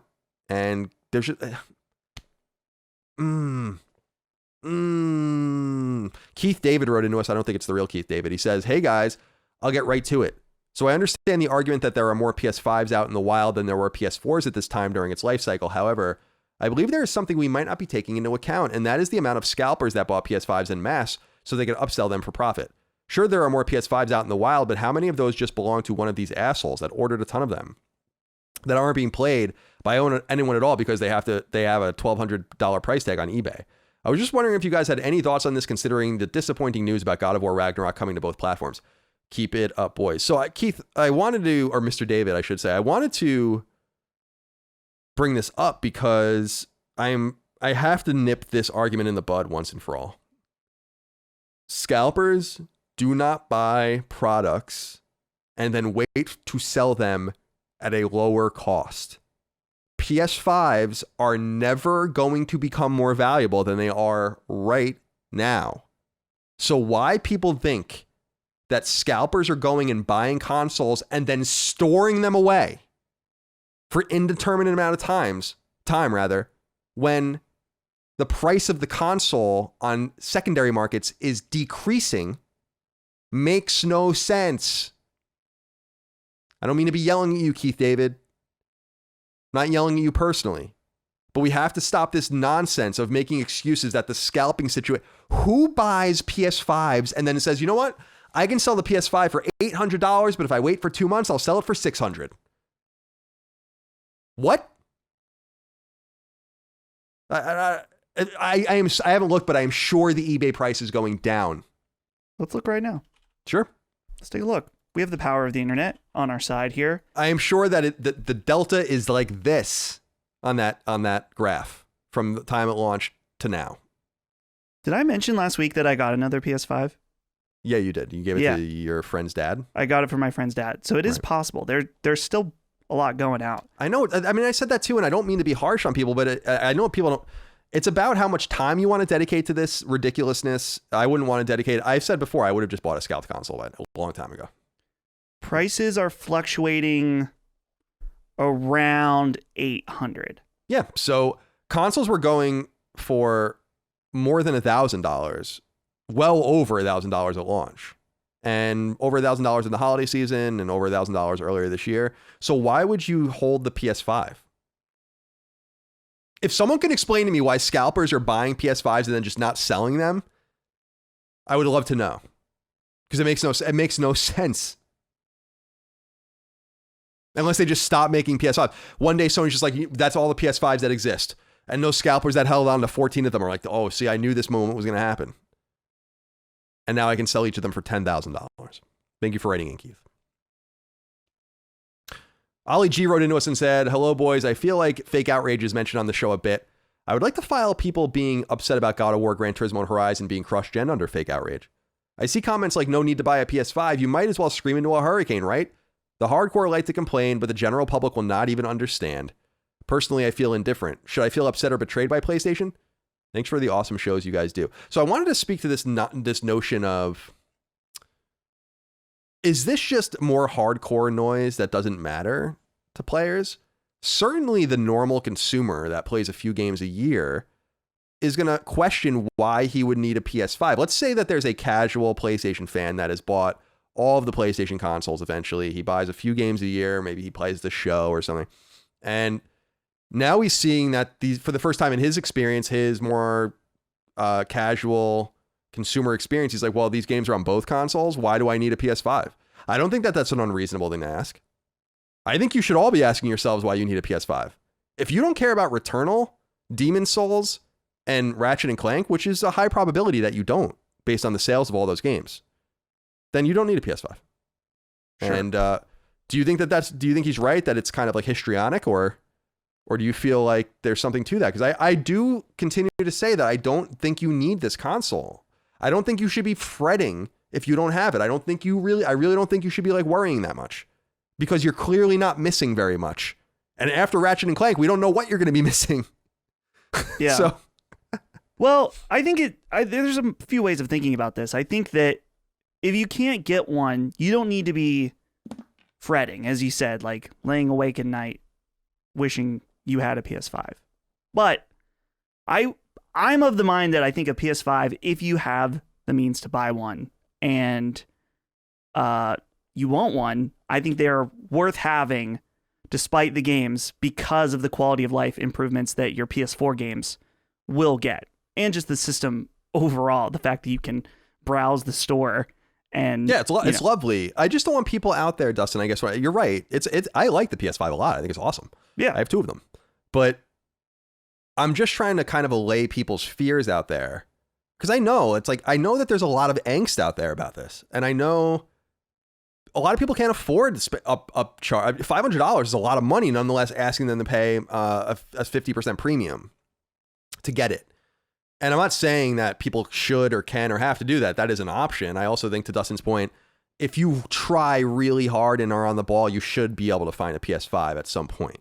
It's not impossible. You're not winning the lottery, but I also think that we have to back off of this notion, I think, that PS5 players owe something to PS4 players. You know what I mean? Like, yeah, we don't.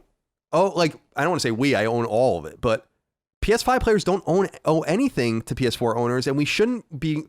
Why would we be like, oh, well, they can't play the games we can play, so none of us will play them. So, okay, cool. That's fun. I have one more, though, that I wanted to read before we go to item number 2 on the news. God, we're 90 minutes into the show almost. Alex Watson wrote in and said, hey, gents, wondering if you have any thoughts on this Aloy controversy, and he uses quotes. After the new Horizon footage, I've seen a lot of outrage from games media and personalities over fat and ugly shaming towards Aloy, but I haven't seen much of that shaming happening in the actual discourse. The few tweets I saw of people doing that seem to be random nobodies that get boners looking at cartoon characters. But for the most part, the conversation seemed to be about the fact that her face looked a little different, and some people don't like that. Doesn't bother me, but I also don't think you're a shitty person if it does bother you a little. I guess what I'm trying to say is that the outrage over fat and ugly shaming was way out of proportion to the actual discourse. Do you think I'm right about that, or was I just not looking in the right places? As one ugly son of a bitch myself, all I can say is that I didn't see anything too offensive being said. Thank you, Alex, for writing in. Yeah, I thought this was weird. I saw only one. So let me back up and just explain that Aloy, if you haven't watched the new footage of Horizon, which you should, it's awesome. And the game looks great. Can't wait to play it. She looks a little different. And it reminds me a little bit of Cole in Infamous and Infamous 2. People might recall that there was a lot of controversy about Cole in Infamous 2, and he was redesigned as a result of that. If you look at early art and screens of Infamous 2, and they might even have footage of it, Cole is totally different than he ended up being. Because he looked like a different fucking character, and people complained, including us at IGN. But Aloy, I guess I just didn't really notice it. I mean, I watched the state of play really closely. I did see some people calling her fat and stuff, but it's easy to like get her in like a frame where she looks weird or something like that. I said on Twitter, I'm like, I have a total crush on Aloy. She's awesome. She's an awesome femme, I don't want to say femme fatale. That's not true, but like that's actually quite the opposite. She's an awesome female warrior, badass. She's not sexualized. She's cute. Like she's pretty. She's not supposed to have her boobs out and her ass hanging out. That's not who she is. And that's okay. And that's awesome. And it is a little disappointing that some people do zero in on the sexualization or lack thereof of a character, but it's because this discourse is it's more pernicious, Alex, than I think you'd think. But what did you think of this fiasco or lack thereof, Dustin? Yeah, it's so weird, man.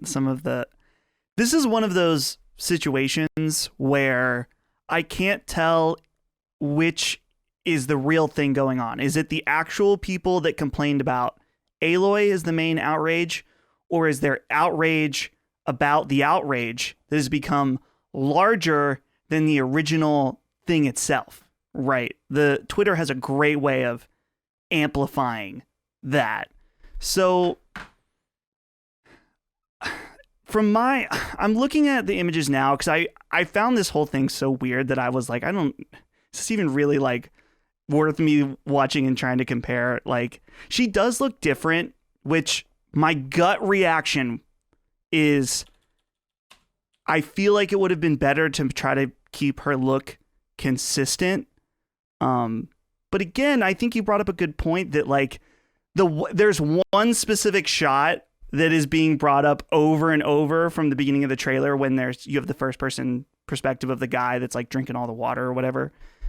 And I feel like she didn't look different to me in the other shots, or not nearly as much as that one particular screenshot that people are bringing up over and over. So on one sense, overall, my biggest thing is that I don't feel like it's a big deal. My second gut thing is like, if they changed her look, why? Like, I feel like it would have been better to keep it consistent. But again, she looks similar enough to me that I just probably wouldn't have even thought of it unless this whole thing happened. Yeah, I totally agree. Again, when a game's running at 60 frames, or even at 30 frames, or even 24 frames, it's easy to... people do it all the time. I mean, the famous Leonardo DiCaprio meme of him with the glass, like, laughing smugly. It's like it's a freeze frame. It's ridiculous. It's fun. That's why it's funny. So I get people making fun of it, but I don't think it's an accurate representation of Aloy's change. And I'm a huge fan of Horizon. I didn't notice much different. Of course she's going to look a little different. Time has passed. I mean, it's not taking place like directly after the end of the previous game. Okay. Let's get into the rest of the news here. Herman Hulst has more to say. Number 2. Herman Hulst had much more to say about PlayStation Studios, not surprising since he leads them, a role he took on following his role as the lead of Guerrilla during much of Killzone's run. For starters, Hulst reiterated that Sony has 25 PlayStation Studios games in development, but that number doesn't sound quite as appealing as it once did, at least if you're interested most in Sony's own teams. He said, quote, "I guess you can make a distinction between development teams who are part of Sony, like Naughty Dog, Insomniac, Media Molecule, Sucker Punch, and so on, and then development teams who are working with us like Partners, Haven, Firewalk, but also teams we've worked with over the years like Kojima Productions, From Software. To me, in many ways, there really is no difference. They're all PlayStation Studios," end quote. He goes on to note that Sony will retain its laser focus on single-player experiences in addition to branching out, stating, quote, "We'll keep making them as long as gamers enjoy them. For me, the idea of sitting down on a Friday night with a brand new world and a great story to explore, that sounds pretty perfect, right?" End quote. I agree, Herman. And while noting that COVID has been a challenge for its teams affecting release dates, he said in part, quote, "Something's got to give. It cannot be the quality of our titles, and it surely won't be the health or well-being of our amazing team," end quote. So first of all, it's awesome that they're treating their players or their employees well, both in the first and second party. That's something you hear a lot about over the years. So that's nothing new. And it's nice that in some way they're acknowledging the times and how things have changed and that they don't want to compromise their vision in their games, which is awesome. That's why I don't really get too concerned about delays. from PlayStation games. They always come out great, or typically. But I do take umbrage with this flexible use of PlayStation Studios and how it doesn't really matter. I mean, I actually think it's very strange. And this is another one of these things where I'm like, you prepared for this interview and this is your answer to this question? I mean, this is like these are your own people asking this. It's not even like me asking you anything. Yeah. Where you have to like dodge. Like these are like friendly interviewers and you have like pretty bad answers. And the idea that there's no distinction between Media Molecule, Haven, and From Software, that doesn't even make any sense. That makes no sense. And in fact, if that's true, then why would Sony own any studios? Right. If that was really true, then why is it a big deal that Microsoft now owns 30 studios? If it was true that first-party teams are the same as second and third-party teams, then why does it matter that Bethesda's gone now and went to Microsoft? Why does that matter? Microsoft's building this whole roster of studios we should not fear because there is no distinction, apparently, he says, between Firewalk, Sucker Punch, and Kojima Productions. Even though there are light years between those studios in terms of the reality of not only the games they make, but of course, their relationship to Sony. What do you think of this? It's all branding. I feel like this is the result of, I don't know, tell me if I'm off base here, but I feel like this is the Marvelization of entertainment, we'll call it. Marvel Studios now, that it's become a brand. They start all their Ubisoft Originals. Dude, that's it. I was about to mention that. They have them now say a Ubisoft original, which I'm like, is that supposed to be some kind of cachet at the beginning of your game? It's just, dude, there's that. I mean, Xbox, they haven't really tried to be like an Xbox Game Studios, whatever. But like, this is, I feel like, I mean, PlayStation Studios, it's literally the same as Marvel's. Like, they just added studios at the end. And it's very much like I said, a branding thing. They want people that when they see PlayStation Studios at the beginning of the logo, they associate with their super high quality first party content. And so they're willing to give up some distinction in order to get that branding. That's what makes sense to me. I don't know if it's the right move, but you're absolutely right that is the intent. The intent is totally for them to say, like, we are at a disadvantage with studios. We have a lot of percolating second and third party relationships, and we need to make sure that the audience knows that we're treating them all the same, or we consider them all the same, but that's nonsense. And in fact, I think it hurts their own branding. I was thinking about this a little bit in the shower earlier today, where I was like, how could they differentiate in a more meaningful way between their studios and make it seem like the games we care most about are the games we make? And they should care the most about. Like, Nintendo's not going to come up to anyone and be like, we care as much about The Conduit, a game we brought up a few weeks ago. We care about The Legend of Zelda and The Conduit exactly the same. You know? They're the same thing. Because they're both exclusive to Nintendo Wii. Fucking nonsense. Of course, they don't give a shit about The Conduit compared to The Legend of Zelda. And the same should be true for Sony. To conflate God of War with whatever Firewalk is making and then brand them both as PlayStation Studios is a mistake. So what I was thinking was PlayStation Studios, that branding should have been used for only internal teams. And then what they should have done is used XDev as the new term for second party games and make a brand called XDev that is external development and it's communicated XDev from PlayStation Studios or whatever. And it's a very high quality family of the Quantic Dreams and your Supermassives and all of that, whatever. And he says Kojima Productions and From Software, which are, that's the thing is like, that's kind of a dubious thing. Yeah. But From Software has made second party games, but to act like From Software, maybe I've said before that I think From Software is one of the few teams that I think Sony could legitimately buy, and that would make some sense. Right. I think. Yeah. Could it be that they're telegraphing this, by the way? Because he did bring up From and Kojima specifically. And this is could be an interesting Kojima telegraph, especially because we've been talking recently about where he's going to go as the winds blow. Right. What do you think? I think that they are banking on the fact that it's a really risky move because right now, as I said, that PlayStation Studios branding signifies to consumers high quality. So now they're applying that branding to everything. So all it takes is for a few stinkers with that branding, and suddenly it doesn't quite mean the same thing. That's really risky and not the right move, in my opinion. Yeah, I agree. Especially because on PS4, some of these more second-party games weren't always so hot. So I think again, we see Sony looking at the short-term strategy, but not thinking about, maybe Herman Hulst is so confident that the games that they're willing to put this, PlayStation Studios are going to be, big and of high quality. Yeah. They have to prove that. I feel like it's too risky, though. I agree. I mean, I just don't think you should be throwing this term around. You made a big deal about rebranding and getting rid of, the Sony Computer Entertainment Presents thing, which I think was awesome. And by the way, just totally defeated the purpose of even having this conversation, because that was just an indication of first or second party. Then you would see the logo of the studio and you can make the connection, and if they own it or not, or if that matters to you. And it's true, to the point we were talking about earlier, a lot of this might not matter to people, but it matters to me. I think it's strange to say in an environment where your competitors' first parties are really important to them, with both Nintendo and Microsoft, that you're saying like, well, Naughty Dog and Kojima are basically the same thing to us. It's like, no, they shouldn't be the same thing. You should be giving Naughty Dog all the attention and love possible. All your first parties should be the jewels in your crown. All these other relationships are tentative and uncertain. And it's so funny when you're like, he brings up Haven. I just want to read it. Haven doesn't exist. That studio is a few months old at the most. Firewalk is further along, and it's clear they're going to make some sort of multiplayer game that I'm sure is going to be on PS4 as well.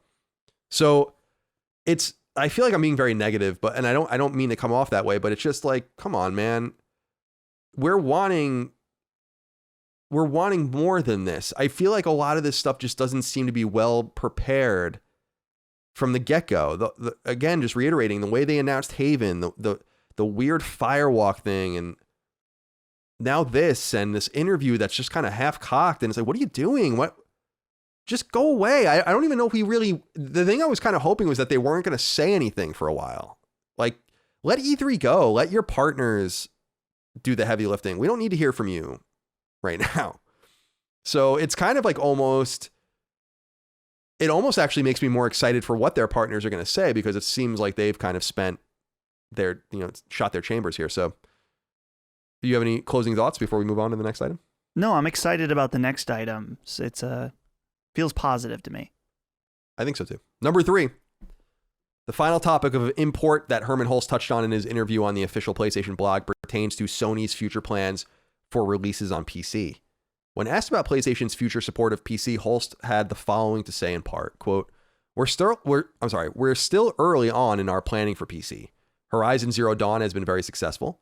I think it shows there's an appetite from gamers outside the PlayStation ecosystem to experience the amazing portfolio of games that PlayStation fans have enjoyed for years. But I want to emphasize that PlayStation will remain the best place to play our PlayStation Studios titles at launch.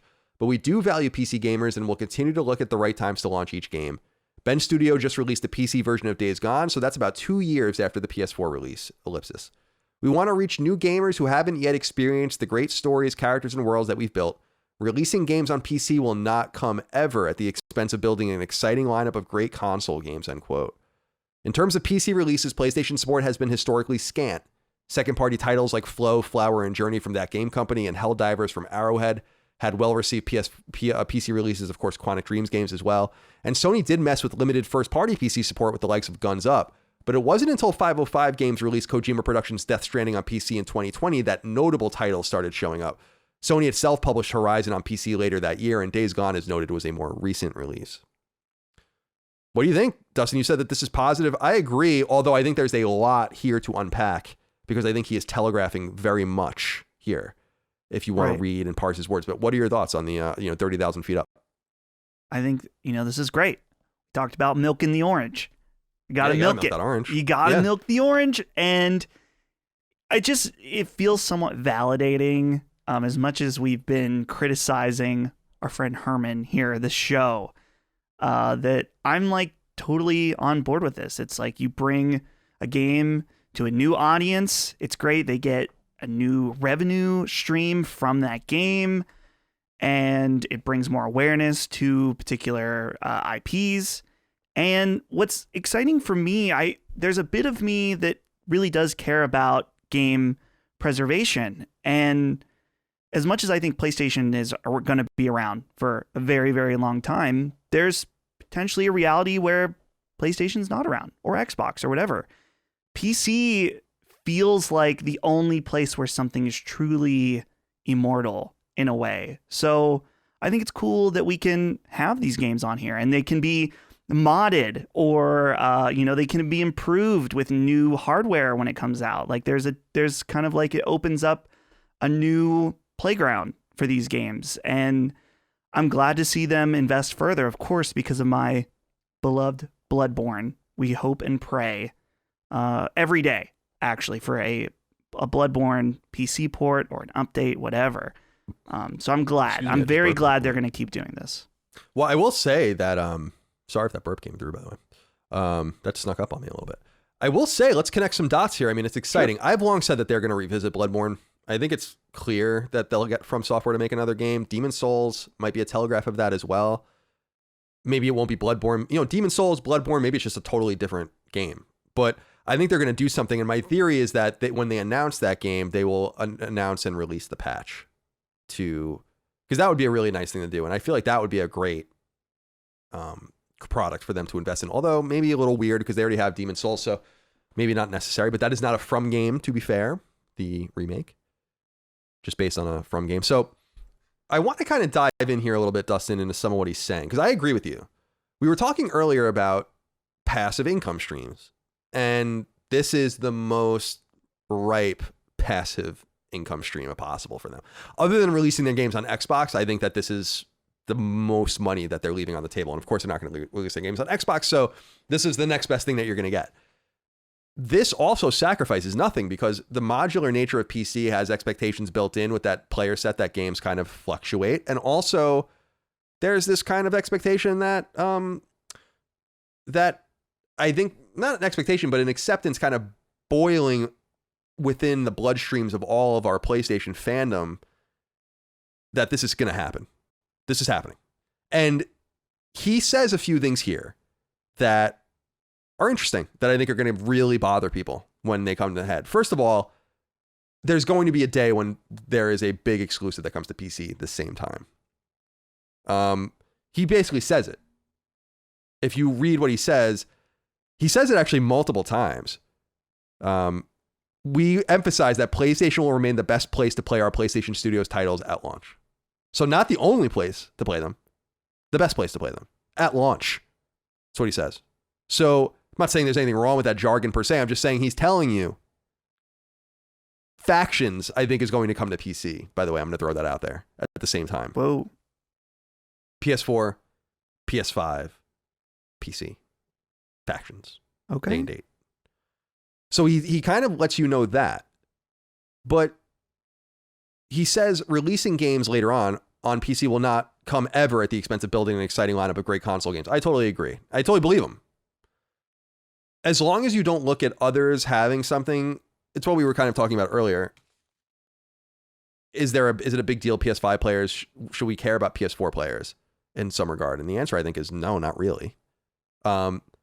But if you do, and you care about the financial health of the company in some way that will net you more games and give them more of a black or in the black financial record that will allow them to invest more, then this is all upside to you.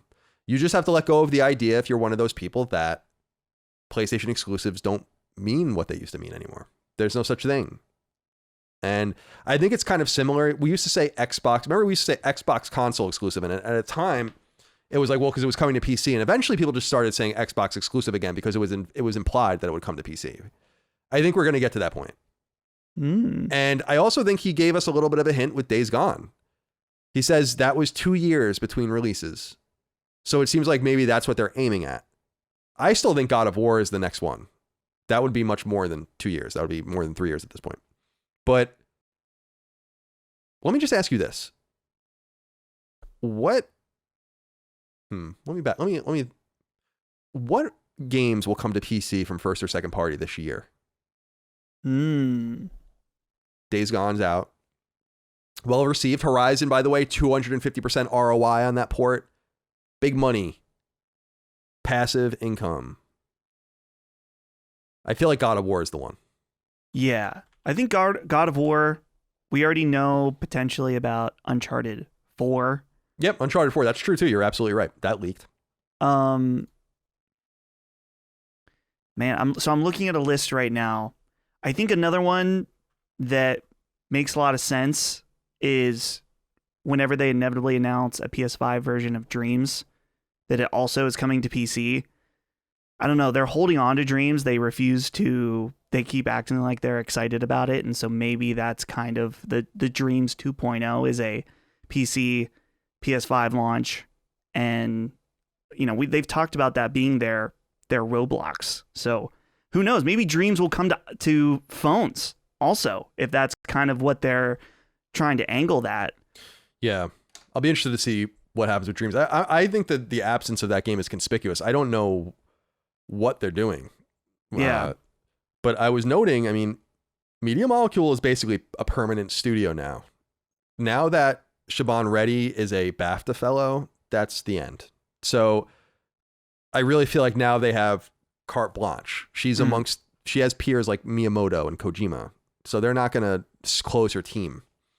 So that might give them a little breathing room. My hope with Media Molecule is that they eventually announce that they're making a game. So we can, get a Media Molecule game for the first time since Tearaway. Been a while. We did get this question, though, to this from Andrew Lightbody, who says, "Hey, fellas, in the recent Q&A, Herman Hulst made it clear that single-player games will continue to be the bread and butter of PlayStation. But he also mentioned the importance of providing a variety of experiences, including multiplayer. He said, quote, 'Who says that multiplayer experiences cannot have great stories, right?' End quote. In my mind, SOCOM or Resistance are the PvP-centric IP that could fit that mold. Why are they so hesitant to revisit one of these IP and bring a AAA PvP exclusive to the platform? Right now, Factions is my only hope for a PlayStation PvP experience." SOCOM, I think, is obvious. I don't know how they don't bring SOCOM back. I'm confident in this. I have been for a while. I just feel like this is one of those things where they realize that this IP, many more than their other dormant ones, didn't get a fair shake. It didn't die necessarily because of anything other than the PSN outage. They don't have data to know if people give a shit about SOCOM. I think it's a really smart idea to go back and do some multiplayer stuff with it, especially from the first party. I think Guerrilla might be the team that makes it. But what do you have to say, Dustin? It's easy to connect the dots on this one. You have rumors about SOCOM, Guerrilla, whatever. Okay, so that's the first dot. And then we have Sony releasing games on PC. We have the third, which is Sony being more interested in esports, and to the point where they bought Evo.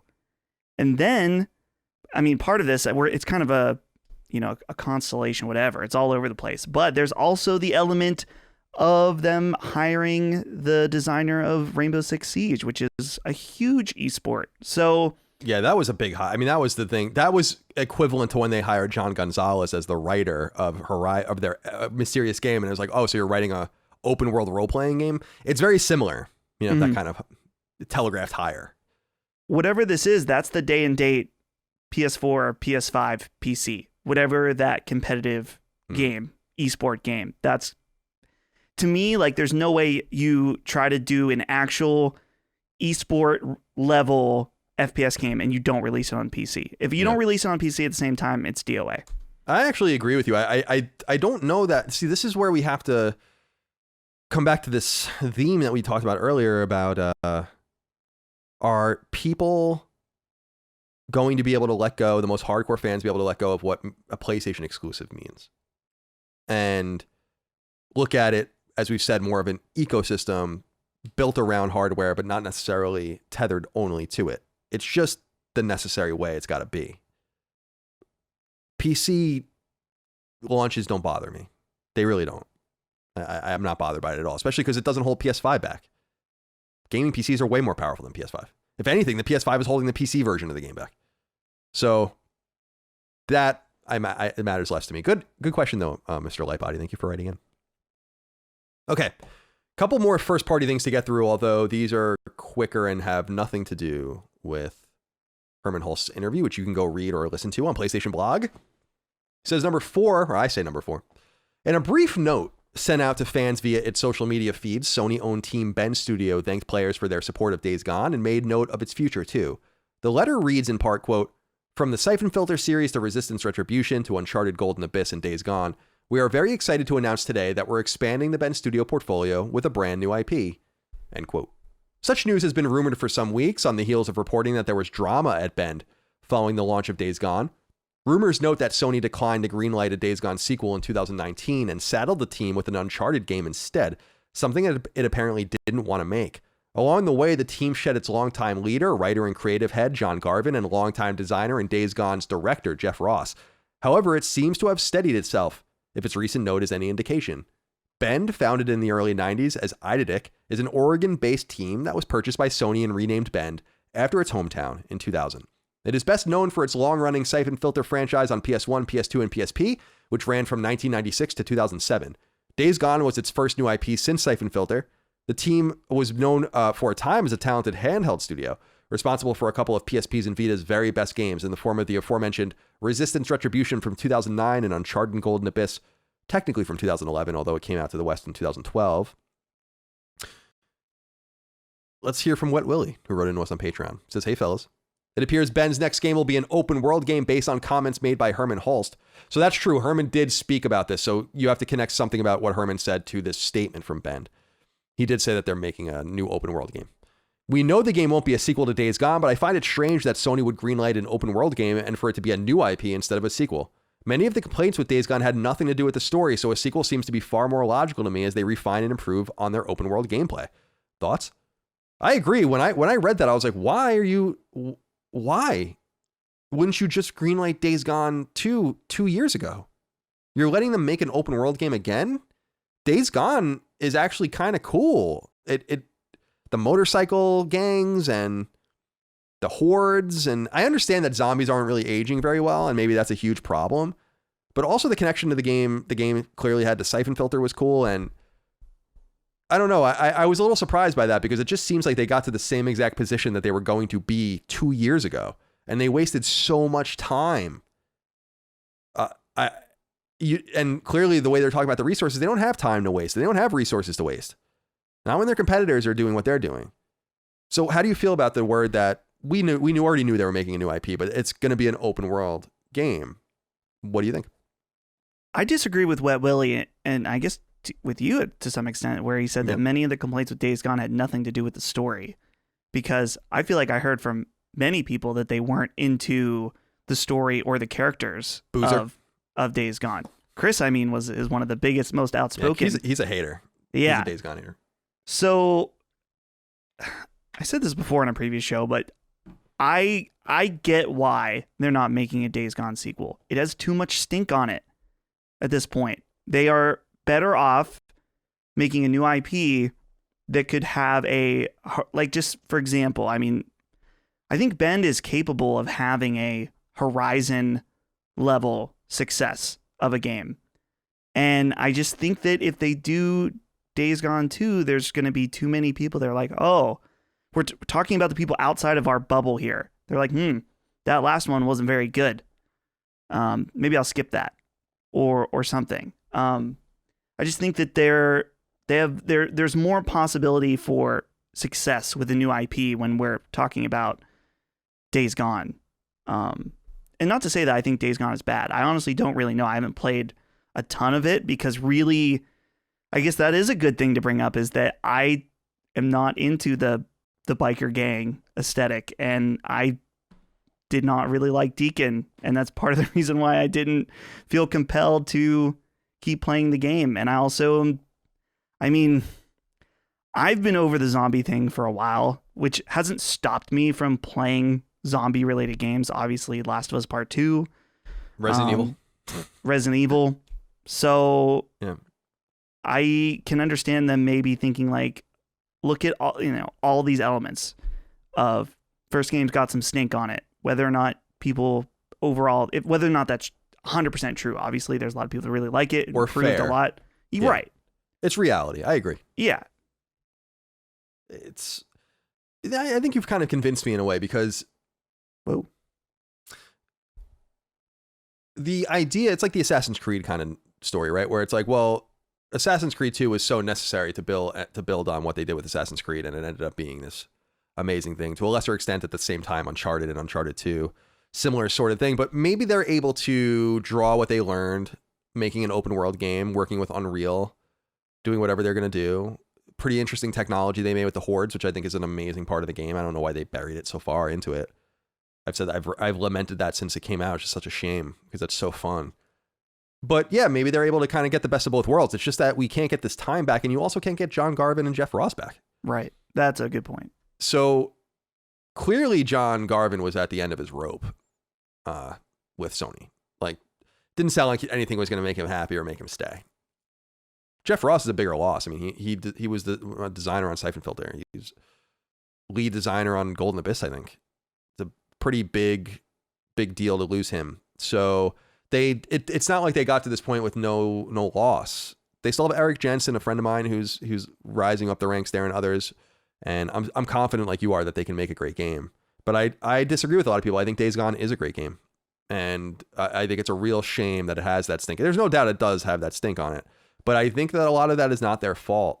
And it's really a shame that they've just been, in my mind, just kind of mistreated by Sony. It seems like from the outside, just kind of pushed around a little bit. Like, it seems like there's very different echelons within the family of who can get away with what, you know, and who does what and who gets what. And basically stapling them to Naughty Dog and thinking that was a smart idea was very foolish, and it cost them. So I'm looking forward to this game they're developing. I don't think you're going to see it until 2024 at the earliest. I would be surprised. And that's a shame because they just aren't releasing games. Golden Abyss came out in 2011. Days Gone came out in 2019. Just something to consider. Let's see. Oh, we podcast and we know things wrote in and said about this as well. He says, "Hey CDC, with Ben making a new IP but borrowing aspects from Days Gone, do you believe it will be set in an apocalyptic environment or something drastically different that simply borrows mechanical elements for what worked in Days Gone? Thanks for all you do." I really hope they get away from the post-apocalyptic thing. If they're gonna let them out of this shit, let them out. And maybe it would be, you know, what would be fun. Maybe they make like a Grand Theft Auto style game. Maybe they're not making a getaway game. They're making a new IP. They've been explicit about that, but I do think Sony is missing that kind of game. A Saints Row or something like that. Some urban,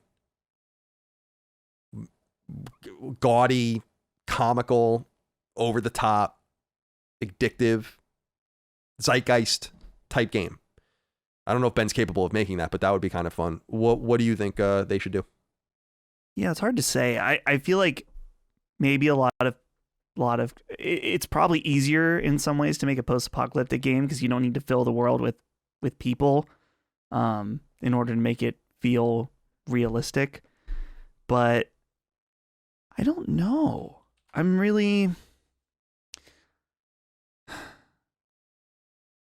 honestly don't know of what kind of open world game. I think that something like GTA could be interesting, obviously, if they can capitalize on something similar to GTA Online, which, again, not that there would be a multiplayer element, but it could be interesting. It's weird now that you think about it. I'm thinking about it now, and it's like Horizon, post-apocalyptic, Last of Us, post-apocalyptic, Days Gone, post-apocalyptic. What do you do for an open world game that isn't a game that's kind of in the vein of a GTA? Do you want to know a little? I don't think I've ever told anyone this publicly. Oh, but that, as I understand it, they were cognizant years ago that this was going to become a problem for them, the post-apocalyptic thing, because Resistance 4 was pitched to them, and the reason this was pitched to them during the PS3 era, and they declined Resistance 4 because it sounded like The Last of Us. And they didn't want the two games to be overlapping with each other. So Resistance was shut down at that point. So they've been long cognizant of having this collection of post-apocalyptic games. Resistance is a post-apocalyptic game. Killzone is technically a post-apocalyptic game too. So they do have to get away from it. It's just hard. I understand that blood and combat and viscera and all that shit always goes back to these common denominators. But there's got to be a way to break out. And games like The Pathless and others prove that you can have open worlds that are different. And yeah, so like I can tell you guys that with that great certainty. Resistance 4 was a game that was pitched at one time, and it was declined primarily because it was similar to The Last of Us, at least thematically. And you can see that. That's so ironic, just because Days Gone is like way more similar, I would think, than a hypothetical Resistance 4. Right, and that is interesting, but think about the time in which this happened. Resistance 3 came out in 2011, so this pitch is happening around the time that Bend is moving off of Uncharted, and they might have gone back at that point, because remember, this is now the time when like The Walking Dead's at its biggest, the Walking Dead games are coming out, all that, and they might be like, oh, wait a minute, maybe we do need a zombie game. And that seems to, you can kind of connect those tendrils as well. But I don't know, we'll see what happens. We're not going to hear about it for a long time, so gird your loins, boys and girls. Number 5, and the final piece of first-party news for the week, we've heard from Sony's Team Asobi. Word comes yet again by way of the official PlayStation blog, this time from Team Asobi's studio director, Nicolas Doucet. Doucet's rise within Sony has been quiet. As a producer and hardware guy for years, he made his way to software development for Sony as the producer of the well-regarded PSVR exclusive Astrobot Rescue Mission from 2018, and directed PS5's well-regarded Astrobot Pack-In. The letter doesn't make any note of Japan studio whatsoever, the storied series of PlayStation teams Asobi is technically replacing. It sounds like that studio is making a new Astrobot game, though we can't confirm that yet. Doucet notes in his letter, in part, quote, while we are growing and challenging bigger things, our mission at heart remains the same as ever, bring you PlayStation magic innovation and put smiles on your faces with fun, colorful games for all ages, end quote. So what do you make of this? I was a little surprised by this, just because, like, why are they talking all at the same time? What is going on? Like, why would you have a Herman Hulst interview? Why would Ben say what they said? And then Team Asobi also, it just doesn't seem like, again, like one hand knows what the other is doing, and it gets all crowded. Why wouldn't you give Asobi a little bit of time to breathe? Why not give them their own interview and all of this? Anyway, that's not the way it went. So what do you think about this? It sounds like they are replacing Lock, Stock, and Barrel Japan Studio, which we already knew. And I thought it was very conspicuous and interesting that Japan Studio is not mentioned in that blog post at all, which is shocking because that is Sony's original studio and also the house of Team Asobi for many years. So I thought that was obvious and intentional. What are your thoughts on this? Yeah, I think that they're definitely working on a follow-up for Astrobot Rescue Mission for the next PlayStation VR. Maybe, I don't know. Surely they're looking at the success of the pack-in Astrobot, Astro's Playroom, and like, we may have, our I don't want to say our own Mario Odyssey, but something along those lines with Astrobot. I mean, obviously he's like a super cute mascot character, and a lot of people found that pack-in game really fun, myself included. And why not take advantage of them? Take advantage of him. Like, make a more full-fledged $70 game, whether that's VR, standard, or even both. Yeah, it's funny because I think Sony needs a mascot too. We were talking about this on a recent episode. They tried for a while to make Toro a thing, and Toro is the cat is a Sony character that's very well regarded in Japan and is associated with the brand, but it just didn't translate here at all. Like PlayStation All-Stars and others like tried to do their thing, but it didn't translate. So it would be good for them to invest in that. And it seems like their logo, it's very Xbox-like because their logo is Astrobot's face. So it seems like they are tethered to this series in some way, shape, or form. And I think that it's good that they make games for kids. I think that they should. I think they tried, and I think that they've done so with varying success, but they've never had a really huge breakthrough hit. And they've always tried. I give them a lot of credit. Like, they tried Wonder Book. They tried all these iToy games and these motion games. Like, they've always tried to tap into this, Invisimals and others, they've always tried to tap into this very vibrant market. And so I think it's cool. I just was a little sad to kind of see Japan Studio just kind of thrown away. We got no goodbye. Not that's it. That's just the end of Japan Studio. It's just gone now. I don't think people are talking about this enough, and I don't think people are talking about enough the fact that Team Asobi, can certainly not replace the pure reach and grasp of the original Japan Studio. So I'm looking forward to them, but it's not a 1-for-1 replacement, really. Right. But we have to get used to the fact that Asobi is an internal team now. So very much like Pixel Opus, but bigger. And Pixel Opus made an announcement too, by the way, that they're hiring for a PS5 game. That's apparently like going to be some sort of Sony production. So maybe something to do with a cartoon. I don't know. Let's see here. What do we have from the audience on this? Alex Watson wrote in and said, "Hey boys, my question is simple and probably stupid. What the hell does it mean that Team Asobi is the newest first-party studio? Weren't they already a first-party studio? I know there was some restructuring, but I'm confused about this announcement. And what does this mean for the future of the team? The thought of them making a 3D platformer with a bigger scope like Mario Odyssey, it makes me very happy." Yeah, it would be awesome for them to make a game with that scope. Although I didn't like Mario Odyssey very much. How dare you? I just felt like it was empty and boring. I don't know. I didn't really like it that much. Also, the humans in it were really unsettling. I didn't dig that. But actually, it was really unsettling. It was a really big part of it. Oh, I love that. I love how weird it is. But Alex, to your question, we kind of explained this earlier, but it just means that they are the newest first party team, but they're replacing an old first party team. So it really is a wash. It's just, I don't know. Are you confused by this? I'm a little confused why they just kind of have stopped mentioning Japan Studio and just let them close and let their guys leave and not try to keep very many of them. And I'm not surprised by it. Sony loves to sweep its bad news under the rug. I mean, look at the goodbye that Sean Layden got. A tweet. Yeah. A fucking tweet. And that's it. And then they just move on. So I'm not surprised that they don't want to talk about the major restructuring of Japan Studio. They just want to focus on what it is now. Real Radic wrote into us and said, "Hey CDC, hope you three are well. So Astrobot will continue. As someone who loved Astro's Playroom, this is amazing news to me.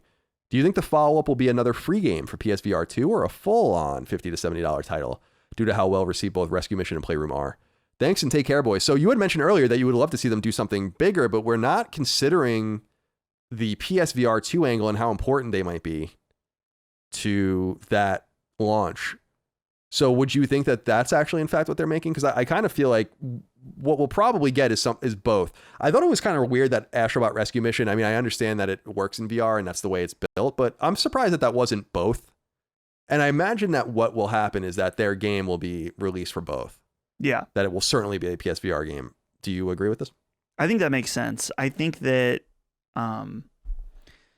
well, I don't know. I'm trying to remember from my time with Astrobot Rescue Mission. I feel like it could have been played on a flat TV, but it definitely wouldn't have the same level of impact. So maybe they have enough experience at this point that they feel like they can make a compelling enough game that's good in both formats. Sure. But yeah, I'm wondering what they would do with that, because I don't know if they would want to, if Astrobot now has some cachet. I don't know about giving it away as a free game for the launch of PSVR, but I think they could definitely sell it at this point and do something else for free. We'll see what happens. Welcome to the family team, Asobi, in an official capacity. Number 6. We touched on the news in very brief passing last week, but to cover it again and in fuller form. Far Cry 6, the long-awaited and sometimes delayed next entry in Ubisoft's long-running open-world FPS franchise, finally has a release date. It's due to come to both PS4 and PS5 later this year on October 7th. Not surprisingly, as is the case with many Ubisoft releases as of late, Far Cry 6 hasn't been without its own political drama. The game, which takes place in the Cuba-like island of Yara, seems to be trying to avoid any real political commentary, according to its creators. But Dan Excel wrote into us on Patreon and says, "Hello, Big D and C Squared. Another one bites the dust. Ubisoft was recently forced by the GMIP, Games Media Internet Police, to make a statement acknowledging that their game about a Cuban revolution is, you guessed it, political. Why do people need this acknowledgement? The acknowledgement itself isn't what bothers me. It's the fact that they are cornered into making one. It's as if making political games where political agendas are smeared everywhere isn't enough to satisfy this group. So now they need the public acknowledgement from every developer on how their games are political and what issues they specifically address. Personally, I'm indifferent to politics in games, movies, TV, etc., and I have no problem playing something pushing an agenda I don't personally agree with much. Like, I befriend people with different perspectives or ideologies than me. It just bothers me to no end when I see a certain group of people pushing for politics in gaming, when they take a dump on a game like 6 Days in Fallujah before it even has an opportunity to tell its story. Hypocrisy. Let's call it for what it is. Unless your game checks every left-wing checkbox and developers make a confession that it has no right-wing ideology in their games, you can probably expect some sort of backlash. It's so frustrating to see the gaming landscape being so one-sided. Rant over. Thank you, Last Stand Media, for having a different voice. As long as you guys set yourselves apart, you will forever have my support and money. Thank you for that thoughtful note. What did you think about the political kind of to-do about Far Cry 6? I thought this was strange for one reason, and I didn't think it was going to happen here. Far Cry 6 it takes place in an analog of Cuba. Cuba is communist. Cuba has been communist since 1959. It was a violent overthrow of the island. That's why we have so many Cuban Americans in the United States, because they were fleeing communism at that time. So I thought, Dustin, I was like, certainly the typical games media people understand that the only story that can really be told is the lampooning of their own of their kind of similar ideologies to ones they hold. And thus I thought that Far Cry 6 was going to be safe. And I bet Ubisoft internally was like, there's no way they're going to complain about this, because it's not Montana and it's not Nepal or whatever. It's Cuba, which is one of the few communist and socialist nations in the entire world. But it wasn't safe, and I was like, that's so weird. What do they want? I would love for this story to tell a story about how horrible communism is. I hope that's exactly what it says. But they've said that they're not trying to tell a real world story, and I think that that is their right. What did you think about this so-called hypocrisy? I feel like it's a lot of mixed. It's weird to me. It's like they posted that thing, the article, the politics of Far Cry 6. Our story is political. Period. Next line. You know, I really liked what I think Tim Sorrett, or no wait, yeah, that's his name, right? The director of The Last Night. Yep. He follows both of us on Twitter. I talk to him once in a while. Yeah, he's a nice guy. I don't know if he's listened to the show. So if he is, hey, he posted something really funny where he posted that article and just put LOL, and in a follow-up tweet he posted a link, or not a link, a quote that said, "We also brought on experts and consultants to examine the game's story multiple times over the course of the project to make sure it was being told with sensitivity." And then he posted the clip of the CD launcher playing Macarena, like, which you can't have it both ways. You can't act like this is a very serious political. We've brought in consultants to make sure it's sensitive, and then like you have a companion that's a little puppy with without two legs, and you launching rockets off your back, and it's totally ridiculous. Which Tim followed up here. I think this is worth mentioning also. I think that was a really great point. He said, Ubisoft, stop the hypocrisy. You can't sell the same meaningless playground for 15 years and suddenly claim that it's now more than an excuse for ridiculous action gameplay. Admit that you're selling mindless fun, or have the courage to radically change the formula if you dare. And I think in another tweet, he's like, oh, if you want to be bold, why can't it be set in China and have a Taiwan or something like Hong Kong, and have the revolution be there? That would be political. So I think Tim said right. You can't have it both ways. No, you can't. And that's why I guess I gave some of these people too much credit. Because when I saw it, I was like, there's just no way. It doesn't make you complaining about this doesn't make any sense unless you're being fairer than I thought maybe you were capable of. And saying like, well, are you going to tell a political story about the horrors of communism? That should be easy. How people were trying to get on rafts and would rather die in the fucking Gulf of Mexico than live on that island. Yeah, I think would be a pretty interesting story. I don't blame them either. Okay, let's see. Number 7. Surprise! PlayStation 3 just received a brand new firmware update. It's the first update for PS3 this year, numbered 4.88, and is basically a stability patch. To interact with the PlayStation Network, you'll have to download this patch on your PS3, which can be done via PSN or PC as always. PlayStation 3 launched in 2006 was the once beleaguered successor to Sony's best-selling hardware ever, PlayStation 2. However, the console rebounded, outselling its competitor Xbox 360 and surpassing 80 million units sold. It is, however, Sony's worst-selling home console and second worst-selling piece of hardware behind Vita. Or ahead of Vita, I should say. So, yeah, if you're looking to play PlayStation 3 and you're having any problems connecting to the PSN or the PlayStation Store, it's probably because you need to update it, so keep an eye out for that. Number 8, recent rumblings seem to indicate that Crysis 2 would receive a remaster, but the reality is actually much cooler than that because both Crysis 2 and Crysis 3 are being remastered. Word comes by way of developer Crytek, which announced that both Crysis 2 and Crysis 3 would be receiving the same remaster treatment the original Crysis received last year.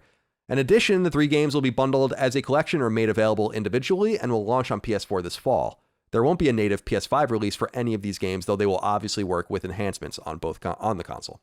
The original Crysis launched on PC in 2007, came to PS3 in 2011, and to PS4 in remastered form in 2020. Crysis 2 came to PS3 in 2011, while Crysis 3 followed in 2013. All 3 of those games were published by Electronic Arts. Crytek will act as publisher for Crysis 2 and 3 Remastered, as it did for the original remaster, working with none other than Embracer-owned porthouse Saber Interactive. So it's a pretty interesting story here. Are you a Crysis fan at all? No, I'm not a fan, but I'm not a hater. It's a blind spot for me. Yeah, I never played the third one, but I have the Platinum for Crysis and Crysis 2. I like those games a lot.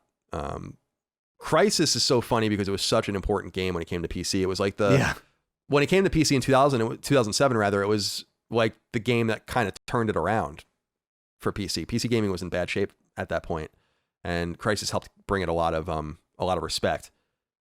I'm looking forward to checking these out. I don't know that I'll play them anytime soon. 3 is a blind spot for me. I do like how they're working with Embracer and Saber Interactive on this and publishing it themselves. So it shows that Embracer's business model is pretty open and flexible. And EA's out, which is not a huge surprise. Cody Richter wrote into us, though, and said, "Hey, CDC, Crysis Trilogy Remastered was revealed on Tuesday and is coming to PS4, but does not have a native PS5 release.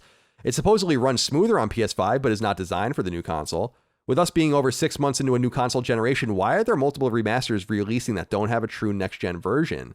A few weeks ago, you guys discussed the theory that devs using the CryEngine might be having trouble with the PS5. Do you think that's the case with the Crysis remaster?" It could be, but I don't think so. I really just think that they're trying to aim for the lowest common denominator. That's what they're going to do. And Crysis Remastered is already on PS4, so they're going to bundle them together, and they're playable on PS5. So I think they're personally just satisfied with doing that. Do you think that that's the case, Dustin? Right. Yeah, and now the PlayStation SDK, it's designed that you can unlock some of the PS5 stuff right out of the gate. There are limitations with that, but I think from a development standpoint, they're like, we can kind of get the best of both worlds, where we can primarily develop for PS4, get some advantage of the PS5, but not have to go all in on a PS5 port and kind of please everybody. So I think it's a money thing. Number 9. Remember Babylon's Fall? You may not, but if you rewind to 2018, you'll recall that it was one of the most eagerly anticipated PlayStation console exclusives announced that year. Developed by storied Japanese team Platinum Games and published by Square Enix, Babylon's Fall was revealed, last mentioned in passing in 2019 and subsequently largely forgotten about, but it may be about to burst back on the scene. In fact, this has since been confirmed since I wrote this. At least that it's going to be at E3. Website Video Game Chronicle spotted something interesting on Steam that indicates data for a closed beta test for the game was uploaded in recent days, and such data publishing rarely happens without some intent. With E3 right around the corner and Square Enix primed to announce some games, including a rumored PlayStation exclusive Final Fantasy spin-off, we might be hearing more about this mysterious action RPG very soon. Platinum, founded by Capcom vets Shinji Mikami, Hideki Kamiya, and others in 2007, is best known for its Sega and Nintendo-published Bayonetta series, the amazing third-person shooter Vanquish, 2017's Nier Automata, and others, and most recently launched the one-time Wii U exclusive The Wonderful 101 on PS4 last year. What do you think of this? This is interesting. When I read this story, I was like, oh, Babylon's Fall. I haven't heard about you in a while. It would have been a weird one to have disappeared completely, considering it's Platinum and Square Enix. It's not like some fly-by-night operation. What are your expectations for this? It's exciting. I like Platinum a good deal. I like Square Enix. And I think I was actually watching. I forgot that there's actually gameplay for this game out, and it looks cool. So I'm excited to see more about it. It's a little interesting that this is a Platinum Square Enix team up, and it's not a new Nier game since was their last team up. So, and especially now with Platinum kind of interested in kind of being more of a publisher, I guess this is potentially just a huge cash move for them in order to make more money to move towards that, self-sufficient publishing goal. Sure. Yeah, there's no reason to have partners if you don't need them. More money to be made that way. But yeah, I'll be interested to see how this all goes. The timing of the Steam upload indicates that maybe this will be some sort of like day and date beta release. I don't know, or maybe you could sign up for it and get in quickly. But that data is already in the back end, so we will keep an eye out and hear more about that during E3. Number 10, according to website IGN, publisher Electronic Arts has made a bullish personnel move to help grow its potential filled FPS series Battlefield. To lead the franchise's general manager, EA poached longtime Activision executive Byron Beed. As SVP and EVP at Activision, Beed helped shepherd both the Call of Duty and Destiny franchises and was at one time director of marketing for both Call of Duty and Activision's once strong Marvel games presence. Interestingly, IGN reports that Beed will ultimately report to none other than Vince Zampella, the co-founder of EA-owned Team Respawn and the new leader of DICE satellite studio DICE LA. EA has already revealed that this year's Battlefield has 5 teams working on it, a truly Activision-like approach, and the publisher no doubt realizes it has a lot riding on this release. Started in 2002, the franchise has had multiple notable entries, but no true breakout hits the size of Call of Duty. The new game, presumably called Battlefield 6, will likely be revealed during E3 and will be the first Battlefield game since 2018's Battlefield 5. Not much to say here because it's a boring executive move, but it's a bullish move to go poach your competitor's brand manager and put him in charge of Battlefield. I think that's going to bring a lot of know-how to Battlefield, and I'm very interested to see if EA can make this thing happen. It's the right year to do it. I think so too, and I also think the approach is right. Like to compete with Call of Duty, you must spend the resources. It costs money to make these games. It costs lots of money to make them, and 5 teams is a big investment when they can all be making their own game. So very interested to see how this turns out, and we wish, obviously, Mr. Beed all the best. Speaking of EA, though, number 11, the publisher recently made a quiet, questionable, and potentially concerning move. It delisted 5 Need for Speed games from the PlayStation Network permanently and only revealed that it was doing so after the games were already taken down. Worse yet, they communicated the move at the Need for Speed Reddit, failing to send out any PR messaging or consumer communication. The post from the series community manager notes in part, quote, Need for Speed Carbon, Need for Speed Undercover, Need for Speed Shift, Need for Speed Shift 2, and Need for Speed The Run will be removed from digital storefronts and you will no longer be able to purchase them, ellipsis. This is in preparation for the retirement of the online services for these titles, which will happen on August 31st, ellipsis. Decisions to retire games are never made easy, but we are now shifting gears to focus on the future of Need for Speed. But the number of players has come to the point where it's no longer feasible to continue the work behind the scenes required, end quote, to keep these games going. Carbon came to PS3 in 2007 via EA Canada. Undercover came to PS3 in 2008 via EA Black Box. Shift came to PS3 and PSP in 2009 via Slightly Mad Studios, with its sequel following in 2011 from the same team. And finally, The Run came to PS3 in 2011, also via EA Black Box. I was disappointed to see this. This is a bummer. Just because, why wouldn't you give people a chance to buy it before you make this move? If you're going to shut the servers down in August, it doesn't really matter if you give people a few weeks if they want the single player component of it or whatever. What do you think this is a big deal? I found this a little bit seedy, let's say. I didn't like this choice. Yeah, it sucks. They should have given people the chance to buy it, and it's just another reason why I will continue to champion physical games, because you never know when something is going to disappear forever. Yeah, so I must say I'm being made a fool of more and more with this, because just because you're taking your game's online functionality down, I guess you don't want to deal with like people asking for refunds and all of that, but you just have to make it clear on the PlayStation Store, like this is a multiplayer game, or if it's a multiplayer only game, you take it down. But these games all have single player components, as far as I know. I mean, especially because they're old Need for Speed games, so it would have been much weirder to have a multiplayer functioning game only as opposed to a component at that time. Especially because I think one of those games is actually a PS2 game as well. Oh. Number 12, well-respected comics company Dark Horse is jumping into the world of gaming. Word comes by way of website VentureBeat, which notes that Dark Horse is jumping into the deep end immediately with 2 studios, one in Oregon and the other in China. Those teams will act as its first-party force while it also seeks external partners to begin, quote, bringing some of its 425 story-driven characters and universes to video games, end quote. Dark Horse, founded in the late 80s, is responsible for the likes of 300, Resident Alien, Hellboy, and others, and interestingly, it's prioritizing external development for its biggest games with the highest potential, while smaller games or games made from less important IP will initially be handled internally. There's little else currently known, though it sounds like they're several years away from seeing any fruits from this announcement. What did you make of this? I thought this was an interesting move. It's cool. I'm not a huge comics fan, as you know, at all. I don't like comics, but it is kind of interesting that like more studios are not involving themselves in this way. So what did you make of this announcement? Yeah, this makes a ton of sense to me in that you got a lot of recognizable IP that has a lot of fan base. Then why not start making some games out of it? That seems to be a clear winner as far as money. And look at right now, like comic book games and movies are huge. It's kind of interesting that they're not, I don't know a ton about Dark Horse. Obviously they mentioned 300 and Hellboy. Those have already been made into movies, but I wonder if they are also looking at, having a Dark Horse Studios movie division as well. But either way, I think it's cool. It's a smart move that they're like, okay, let's take our biggest games and go somewhere where we can have some reliability, hopefully, with whatever partners they choose. And then start small with our, internal teams. That seems to be the right move. I think I liked that as well. That they're open about that they don't want to trust their own teams with.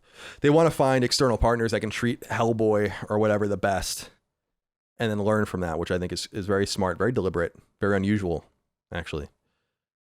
Number 13, Sony has revealed June's all new additions to the PlayStation Now streaming and downloading service, and the additions are pretty good.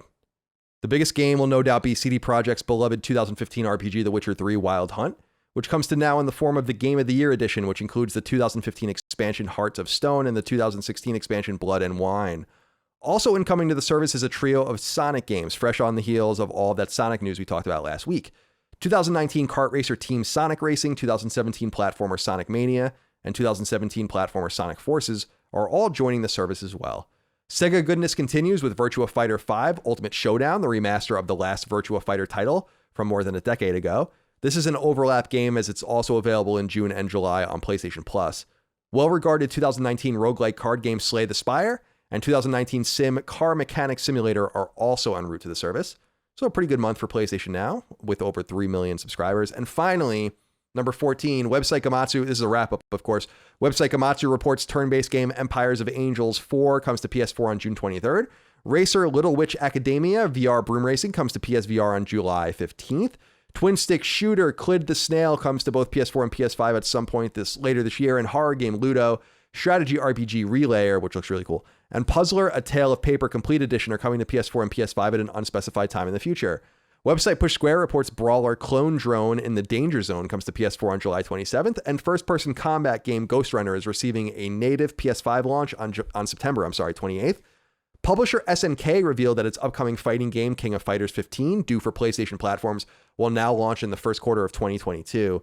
And finally, Microsoft leaked via the Xbox Store the upcoming game 2 Point Campus, which appears to be the continuation of the simulation game 2 Point Hospital, which launched in 2018 and came to PS4 in 2020.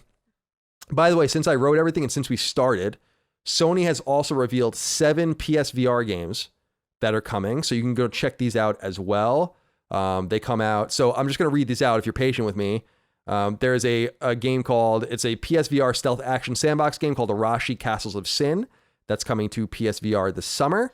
There is a Puzzle Bobble game, Puzzle Bobble 3D Vacation Odyssey. It comes to PSVR as well as PS4 and PS5, later this year. We have a game called Winds and Leaves, a Flora Builder, it's called. PSVR July 27th. After the Fall, a PSVR co-op shooter is coming from, and we knew about this actually because it's from Vertigo Games. Those are the guys that made Arizona Sunshine. So that's coming later. We have PSVR FPS Fracked is coming out this summer. There is PSVR adventure game Wanderer that's coming out this year. And finally, Sniper Elite VR comes to PSVR on July 8th. So those are all new PSVR announcements. Excellent. Dustin, as we always do on Sacred Symbols, let's end this episode with 6 questions, comments, concerns, thoughts, and ideas from the audience as submitted on Patreon. And again, we thank you very much for supporting us over there, patreon.com/laststandmedia. We could not do without the 12,000 of you over there or so that have supported us and made us the biggest games podcast network and games media presence on Patreon in the history of the platform and in the history of crowdfunding, by the way. Thank you very much. Let's start with Ross Wynyard. He says, hello, CDC. This is a question mainly for Colin and Dustin. Why do you guys collect things like G.I. Joe or games? This is pretty interesting considering what we were just talking about. And when you do, do you care if they go up or down in value? I only ask as Dustin frequently references games in his collection that have appreciated, although as he shows no interest in ever selling them, why would the value matter at all? Just the warm and fuzzy feeling of a wise investment, even when you never intend to benefit from it. Thanks for all the pods. Thanks, Ross. So we just talked about this, but why? He asks, why do you collect things? Why? So I don't collect much, but I do collect G.I. Joes. You collect games and presumably other things. What about that to you is so appealing? So my 2 main collections are physical games, which it's not even, I'm not going out and buying Hannah Montana on the DS. So it's not like that type of game collection. It's just like, I don't sell my physical games. When they're games that I want, I buy them. And so he brings up a great question about the value, even though I have no intent to sell. That is a good question. I don't know. Maybe it's like the ape brain feeling of like, people want this and I've got it and they don't. Maybe that's it. Maybe not. As far as my other big collection is Amiibo. And is there a way that you can justify or like explain why you like collecting something? Like for you, G.I. Joes, like the G.I. Joes don't benefit you in any way. You kind of spend money in order to put something either on a shelf or in a box. Like, yeah, they're all in boxes basically. Yeah, I do it. I'm very nostalgic. I don't like having many things in my life, but that was something I always told myself I would do when I had the means and the space to do it. So that's why I do it. It's a way for me to connect with my childhood. But I don't care about their value, although G.I. Joe is just skyrocketing in value. I mean, when you buy a G.I. Joe, it's immediately worth more than you paid for it. So I legitimately probably have like tens of thousands of dollars worth of shit in my house, like G.I. Joe stuff. So, but I don't care. I mean, to his point, I don't give a shit about the value because I'm not going to sell them. I might trade pieces one day with people and I have actually traded a few pieces to get things I need, but it's because I have like excess pieces. So I like it also as like a game of completionism. I'm trying to get everything. And it's like a game. And a lot of people are playing that game. So and there's only a finite and a smaller and smaller pool of stuff to get. So it's kind of neat. Right. And there's a satisfaction too for me, specifically with Amiibo. There's ones that I've bought when they've come out for MSRP, and then later they've gone up in value for some reason. And I'm like, man, I'm really glad I bought that when I did, because if I was trying to get it now, then I wouldn't be able to. Or on a different example, a game that I really desire to own is Tomba 2. I know it's a joke that I always mention Tomba 2, but I really wish I owned it. It is well over $100 to own that, and I just can't bite the bullet on. I can afford it, obviously, but I just am waiting for the opportunity when I can get it. So, and there's probably a time when you could get Tomba 2 for, I don't know, $5 or something in like a bargain bin or whatever. Or same thing happens with like NES or Super Nintendo games. They were once like people would just give you. I had people 10 years ago when I started my collection, they're like, oh, I don't want these, and give me an entire box of NES and SNES games. It's like now maybe the only reason that someone do that is that they don't know the value. So yeah, I totally agree. I gave all my stuff to my brother just so he can buff out his collection. I don't get anything from my physical games anymore. Like I have an asinine amount of physical games from NES all the way through PS4, and I don't want them. I just don't want this shit in my life. Yeah, it's nice to have some of this stuff in their memories, but at the same time, it's like, why do I need a disc copy of Starhawk. I don't know. It's like, I don't need this in my life. This you can just go now and be with someone else. Niall Gallagher wrote into us and said, short and sweet, do you think game developers should be required to make a public demo before release? Dustin?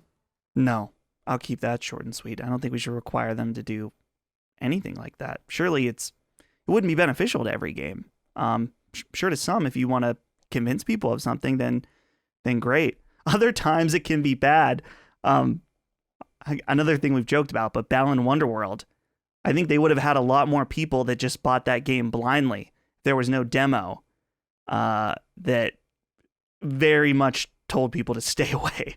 Yeah, it's interesting. So, but no, we shouldn't require it. I agree with you. First of all, making demos is annoying, and dev teams hate it. That shouldn't necessarily be relevant, but it is relevant nonetheless. But I do think that a Steam-like approach of letting people play every game before they buy it is something that absolutely should happen.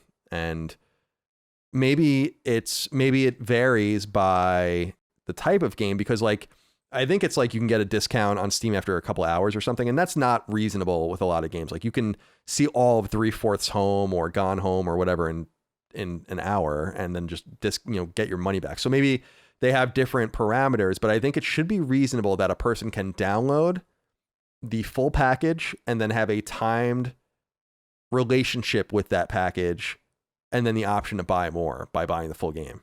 And that fulfills the role of the demo pretty well. Like Scarlet Nexus just got a demo, and that's cool in some other games, but demos were supposed to be, as you might recall, like a much bigger part of the ecosystem. When PS4 came out, remember, it was going to be that like there was discussion of every game having a demo of some sort, but I don't think that's possible. And I just think it would be kind of nice to say like, listen, download the game. It's on your cross media bar. You did all that work already. You have a little timer. You have like 30 minutes to fuck with it. And then it's just locked. And then you can buy it or not. And that's it. Steam has this to some extent, which I've actually used quite a few times, where you can buy a game on Steam, and as long as your playtime is below 2 hours and within 2 weeks of when you bought it. Right. That's the other thing, because I said the 2 hours thing, but it's 2 weeks. Okay. Right. Yeah. It has to be under 2 weeks and under 2 hours. And if that's the case, then you can request a refund, which that's what I was saying. That's what I was saying. Like that seems to me to be, don't even do the refund. Just like that. Just let people check it download out. the package. Yeah. And then they'll be more associated with it. They might have even spent some of their bandwidth on it. There's a lot of ways to kind of coerce people into buying games that way. X-Wing Pilot 5 wrote in and said, hey, CDC, is it too late for factions? I think the time for this game has come and passed. I feel like if this is a paid game, it will not attract an audience and fail spectacularly. Keep up the great work. I have to say, I couldn't disagree with you anymore. I think you're totally wrong. I mean, no offense. Factions is going to be fucking huge. It's going to cost money, and it's going to be very big. And anytime that The Last of Us anything happens, it's going to be a big deal.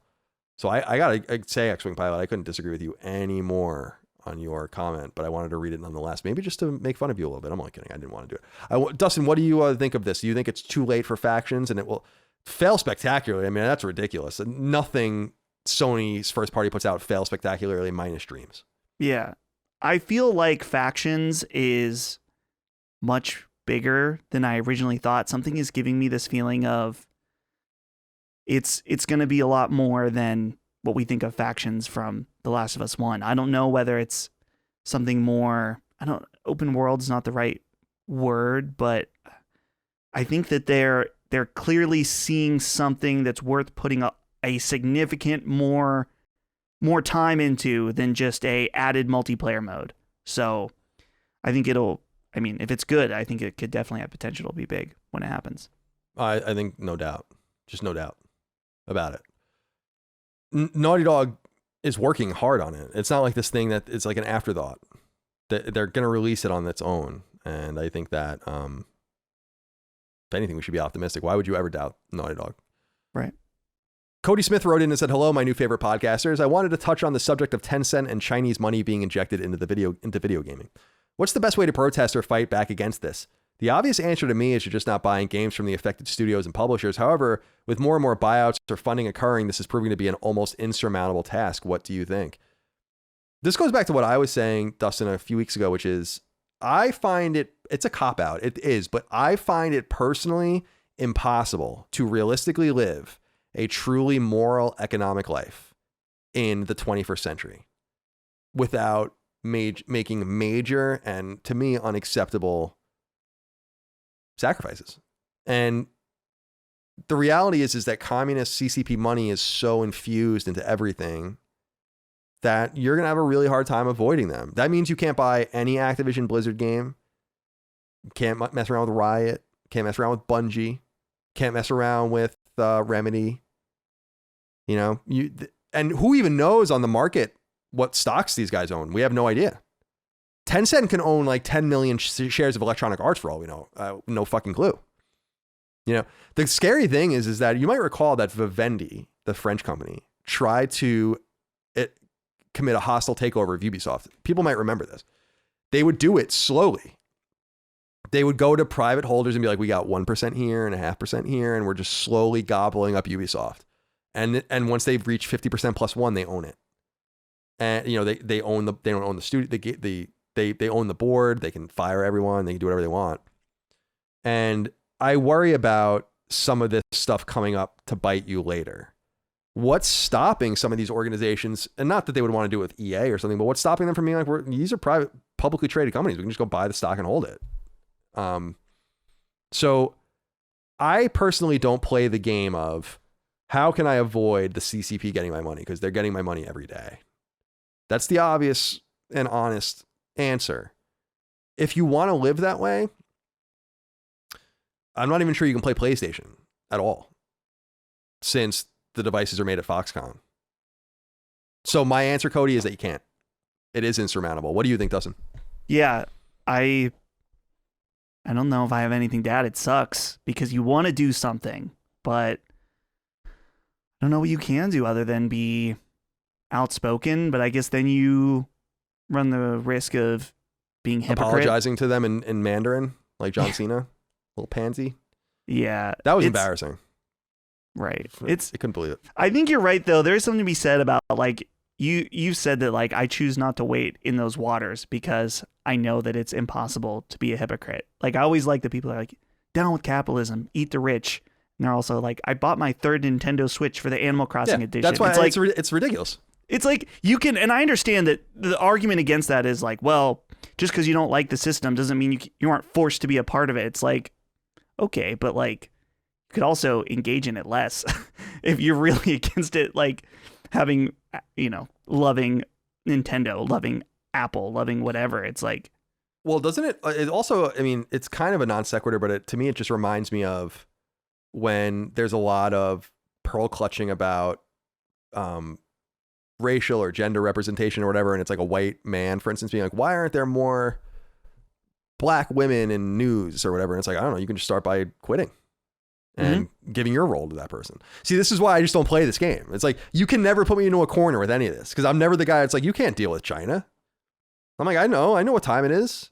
The answer to your question, Dustin, what can we do is that we have to start planning to extract all value that we produce out of China and have manufacturing here again and blue collar work and trade with our friends. And it sucks. I mean, the CCP is evil.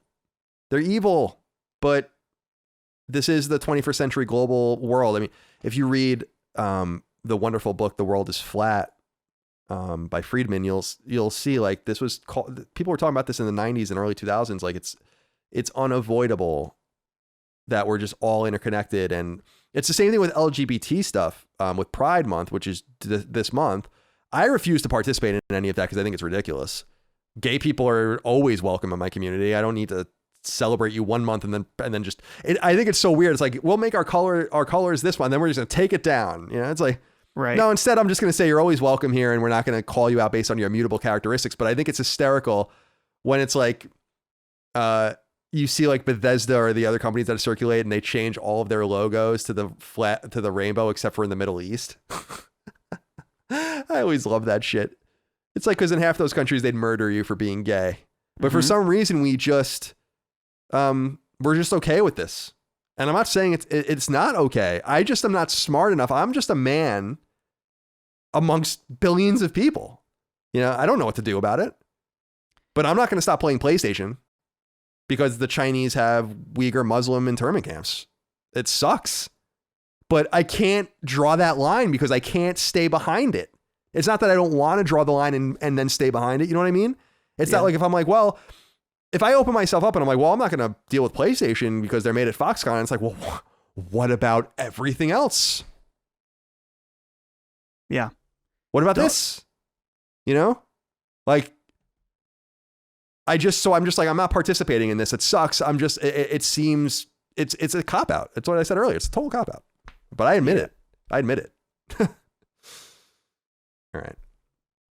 Alex Landry wrote in us and said, hello, C-Men and the Big D. The question is for our resident weeb, Dustin. Uh-oh. I know you have gotten into Trails of Cold Steel on PlayStation, but what is your history with the earlier Trails games?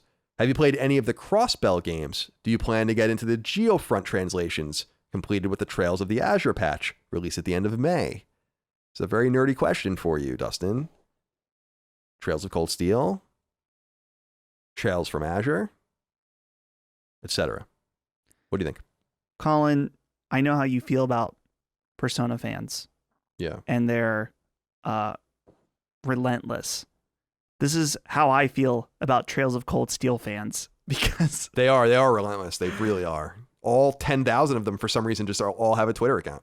Dude, so a little context. I've talked about my experience playing Trails of Cold Steel on Maddie's show, Ham Radio, and I have never gotten feedback on a show or on an opinion quite like I did when I shared how I felt about that game, because I had people who are like, whoa, you didn't give it really enough of a chance. And if you didn't like that or find it interesting, it's because you didn't play the 3 prior games. You need to start further back. And I'm just like, can I just not like it for the reasons I stated? Like, why is it always like, well, you really need to go back and play XYZ? And I understand certain scenarios where that may be the case, but there's an extent of people that I always hate it when there's a stipulation like, well, you really need to spend this many dozens of hours playing all these old games, or you really need to give it this much of a chance. Like, there are games that I like where that's the case. Like, I've talked about like the first hour and a half of Nier Automata, I think is screwed up. I think they really made a mistake with that first hour that drove away people. So I tell people, try to get past that and then you're fine. But I don't know. I've always found that weird. And it applies to movies and, well, not movies necessarily, because, well, I guess movie series, but TV, where like really starts getting good at season 3. It's like, so am I just supposed to spend 24 hours with something that's not very good in order to get to the good stuff? In order to maybe get to the good stuff, because then I'm always dubious of even those claims too, where it's like, it was the Final Fantasy 13 thing where it was like, it gets good after 40 hours. That was always the joke where I'm like, it's the stupidest thing I've ever heard anyone say in my life, actually. I don't give a fuck when it gets good. If it gets good in 40 hours, I don't care. It might as well get good in 1,000 hours at that point. Right. Yeah. And that's what I had to deal with Nier Replicant, is that I think that the beginning of that game for many hours is not very good. Now, I was compelled from my association with the IP and my playing Nier Automata that I was willing to do that, and it did get good. But I'm not going to go out there and evangelize to people. They'd be like, please play the first 10 hours because then it gets really good. I'm just like, nope. I mean, if you have that draw and you want to do it, there is that reward there, but I don't know. But Trails, how do I feel about Trails overall? I have no history with those prior games. My experience with Trails of Cold Steel, which you've shared many times on this podcast before I was here, is that I found it to be kind of like a budget Persona. Yeah, that's what Chris said, which I think is totally accurate. Yeah. Oh no, you said that. I'm sorry. You said that. I'm sorry. Yeah. You were the one who said that. I apologize. It feel like the time I had with it, I was like, man, this is like a little too anime tropey with some of these characters, even for me, which is really saying something. And I'm sure that those characters blossom into fantastic arcs, and that's fine. I appreciate that. But I just had enough. Yeah. And I'm not willing to give it anymore in order to go further when it gets really good. Right. It's always that math equation you have to play with yourself. I played the game twice, the first one. I played it when it first came to Vita for an hour, and I'm like, meh. And then I went back last year, as people might recall, and I played it for probably about 10 hours. And that's when we were talking about it with like it feeling like budget Persona. I liked it, but it's one of those games where I'm like, there's just too much. There's too much going on in this game. I hate all these systems. There's just system upon system. I don't know. I don't get off on that with role-playing games. I like simplicity. I like grinding, and just like, don't give me too much, and don't make it too long, and don't make it too arduous. I don't want it to be a job, you know? So I want to go back and give it a try, but I agree with you. Like Trails fans are annoying. And I wasn't going to say it, so I'm glad you did. No, they are. They're totally annoying. They're nowhere near Dark Souls fans and Bloodborne fans. They're not as annoying even as Returnal fans, but they're annoying. And Persona fans are even less annoying in some way, because I've just kind of drowned everyone out. When I see the word Persona, I just totally like black out. I don't even read anymore. So I feel like with Trails, there's some potential here where I'm like, I think this looks great. It's something I think I would like, but there's just too much. And I agree with you where the time demand is just too great. And I know it's weird because I'm playing a game like Rainbow Moon, which is like totally thoughtless, but that's kind of what I want. I like systems. I like leveling up. Sometimes I just like dicking around. And especially with Trails, I was just like, I don't want to read this for 20 minutes. Jesus Christ, enough. I don't know. I don't care. And it's that, to me, is when I knew I needed to withdraw myself. And to your point, people kind of being insistent on the way people play games. I mean, I bring this up a lot. I kind of get in and out. I say things like, I think it's a huge mistake for you to play Final Fantasy VII Remake without playing Final Fantasy VII. I mean that 100%. But I'm not really going to like bust your balls about it. You can do what you want. It's your life. That's what I have to say. I'm not going to keep beating the drum, though. Trails fans, get a clue. Won't you? And to be clear to everybody, I'm a hypocrite. I mean, not a hypocrite, but we all are. I am well prepared and know that I am a part of many of the most notoriously annoying fan bases, whether it's Souls fans, Nier fans, Persona fans, anime fans, I don't find Nier fans. I don't find Nier fans particularly annoying. I mean, no one's more annoying than K-pop fans. That's like a whole different level.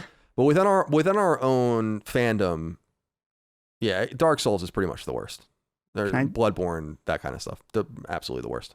I had something interesting happen to me last night, Colin. I don't know if this is interesting, but I'm going to tell you. I went to the McDonald's drive-thru, and I saw an ad for the BTS meal. Oh, yeah. I saw that on Twitter. And I saw it on Twitter also, and they've got a Cajun and a sweet chili sauce. And I thought, I was waiting for them to take my order, and I'm like, do I have what it takes to order the BTS meal because I want the sauces? I'm like, is this embarrassing? Is the man who's ringing me out at McDonald's gonna be like, what's this like 30-year-old dude ordering the BTS meal? And then I was like, why does my brain even go here? And then I ordered the BTS meal. Yeah, fuck it. Who cares? And let me tell you, yeah, the sweet chili sauce, real good. I recommend it.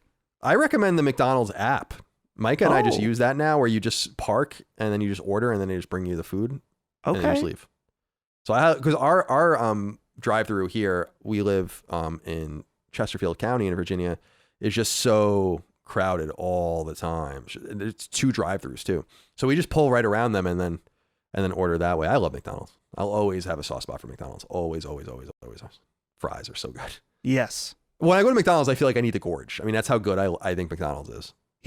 I should say, I don't think McDonald's is good. I just think it tastes good. I don't think it's good. Here's the thing, though. You got to be careful. Last night when I ate McDonald's, it was 10:30. Let me tell you, I woke up. It was like I never drank water before in my life. Because the sodium just got you. I've been thirsty all day. You got caught. The 10:30. I'm done eating by 10:30. My window is 7:30 to 8 to 9:30. That's when I eat everything. Yeah, I don't normally eat that late, but it's Returnal's fault from my 4-hour stream that went way longer, way past dinner. So yeah, thank you, maybe I'll get McDonald's. Maybe I'll order McDonald's delivered. I don't know. I'll do something. Whoa. Yeah, it's on the mind now. Sam Donovan wrote in with the final question. He says, hey guys, have any of you watched the recently released final season of Netflix's Castlevania? Thought it was an incredible season of television that not only wrapped up the character arcs over the entire show, but paid homage to the games while still telling an original story. The action and animation was incredible and each character was layered and compelling. Hopefully the show's success will lead to a new Castlevania game in the future. What's your stand on the series? I've only seen the first 2 seasons. I have not seen seasons 3 and 4 yet. I watched the first season, really liked it, and then I think I started the second season and fell off of it. But I've always thought that I want to go back to it because I thought I liked what I watched of it. So, especially now, a lot of people are saying this new season's very good. So, I want to check it out. This is a good write-in because it's a good reminder for me. Yeah. Me too. I think at this point, because the seasons aren't really time demanding either. I think the first season's like a couple hours. Yeah. Something like that. So if that. So I think I'm just going to watch them all again. I really like what they're doing, but my hope is that Konami realizes that good things can happen with these franchises when they let other people mess with them and to not hold on to them so tightly. Castlevania isn't some minor hit. Castlevania is big, and it's the biggest Castlevania has been, the most visible Castlevania has been maybe ever when you really think about it. And they have got to think about this. I mean, you know how they have the splash screen of things that when you leave Netflix on and it just shows all their originals, and Castlevania is one of them. And that show is being shown in people's houses around the world who have no idea what Castlevania is. Their kids are watching it. They're being brought into this world. Konami has got to take advantage of this situation. They must take advantage, and I feel like they are and will. There's just no reason why they should look at this and be like, well, that was fun, and that was a nice little wildly successful Castlevania project. We're not going to do anything else with that now. So I'm feeling confident. I'm feeling even bullish that Konami is going to make a Castlevania game, and maybe making it right now. So in the meantime, I'm glad everyone's enjoying Castlevania. And very similar to The Witcher, I think a lot of people are realizing The Last of Us, another thing, Twisted Metal later on. These series will be segues into the gaming world for lots of people, and it makes sense. I mean, how we know CD Projekt said Witcher 3 sales are through the roof after the game came to Netflix, or the series came to Netflix. So something to keep in mind, and I think it will be similar. It's just that there's nothing for people to buy with Castlevania. There's nothing to buy. You can buy the Anniversary Collection or Requiem. Those are great. But anyway, Dustin, that's all we have for this week. That's it? That's it. It's over. Dang it. You have any closing comments before we go? Any closing comments? Let's see here. Well, it's almost E3. We have a bit of a scheduling stuff to figure out. I just realized that next week, I believe it on Thursday, is the Jeff Keighley event, and I think that takes place at 2.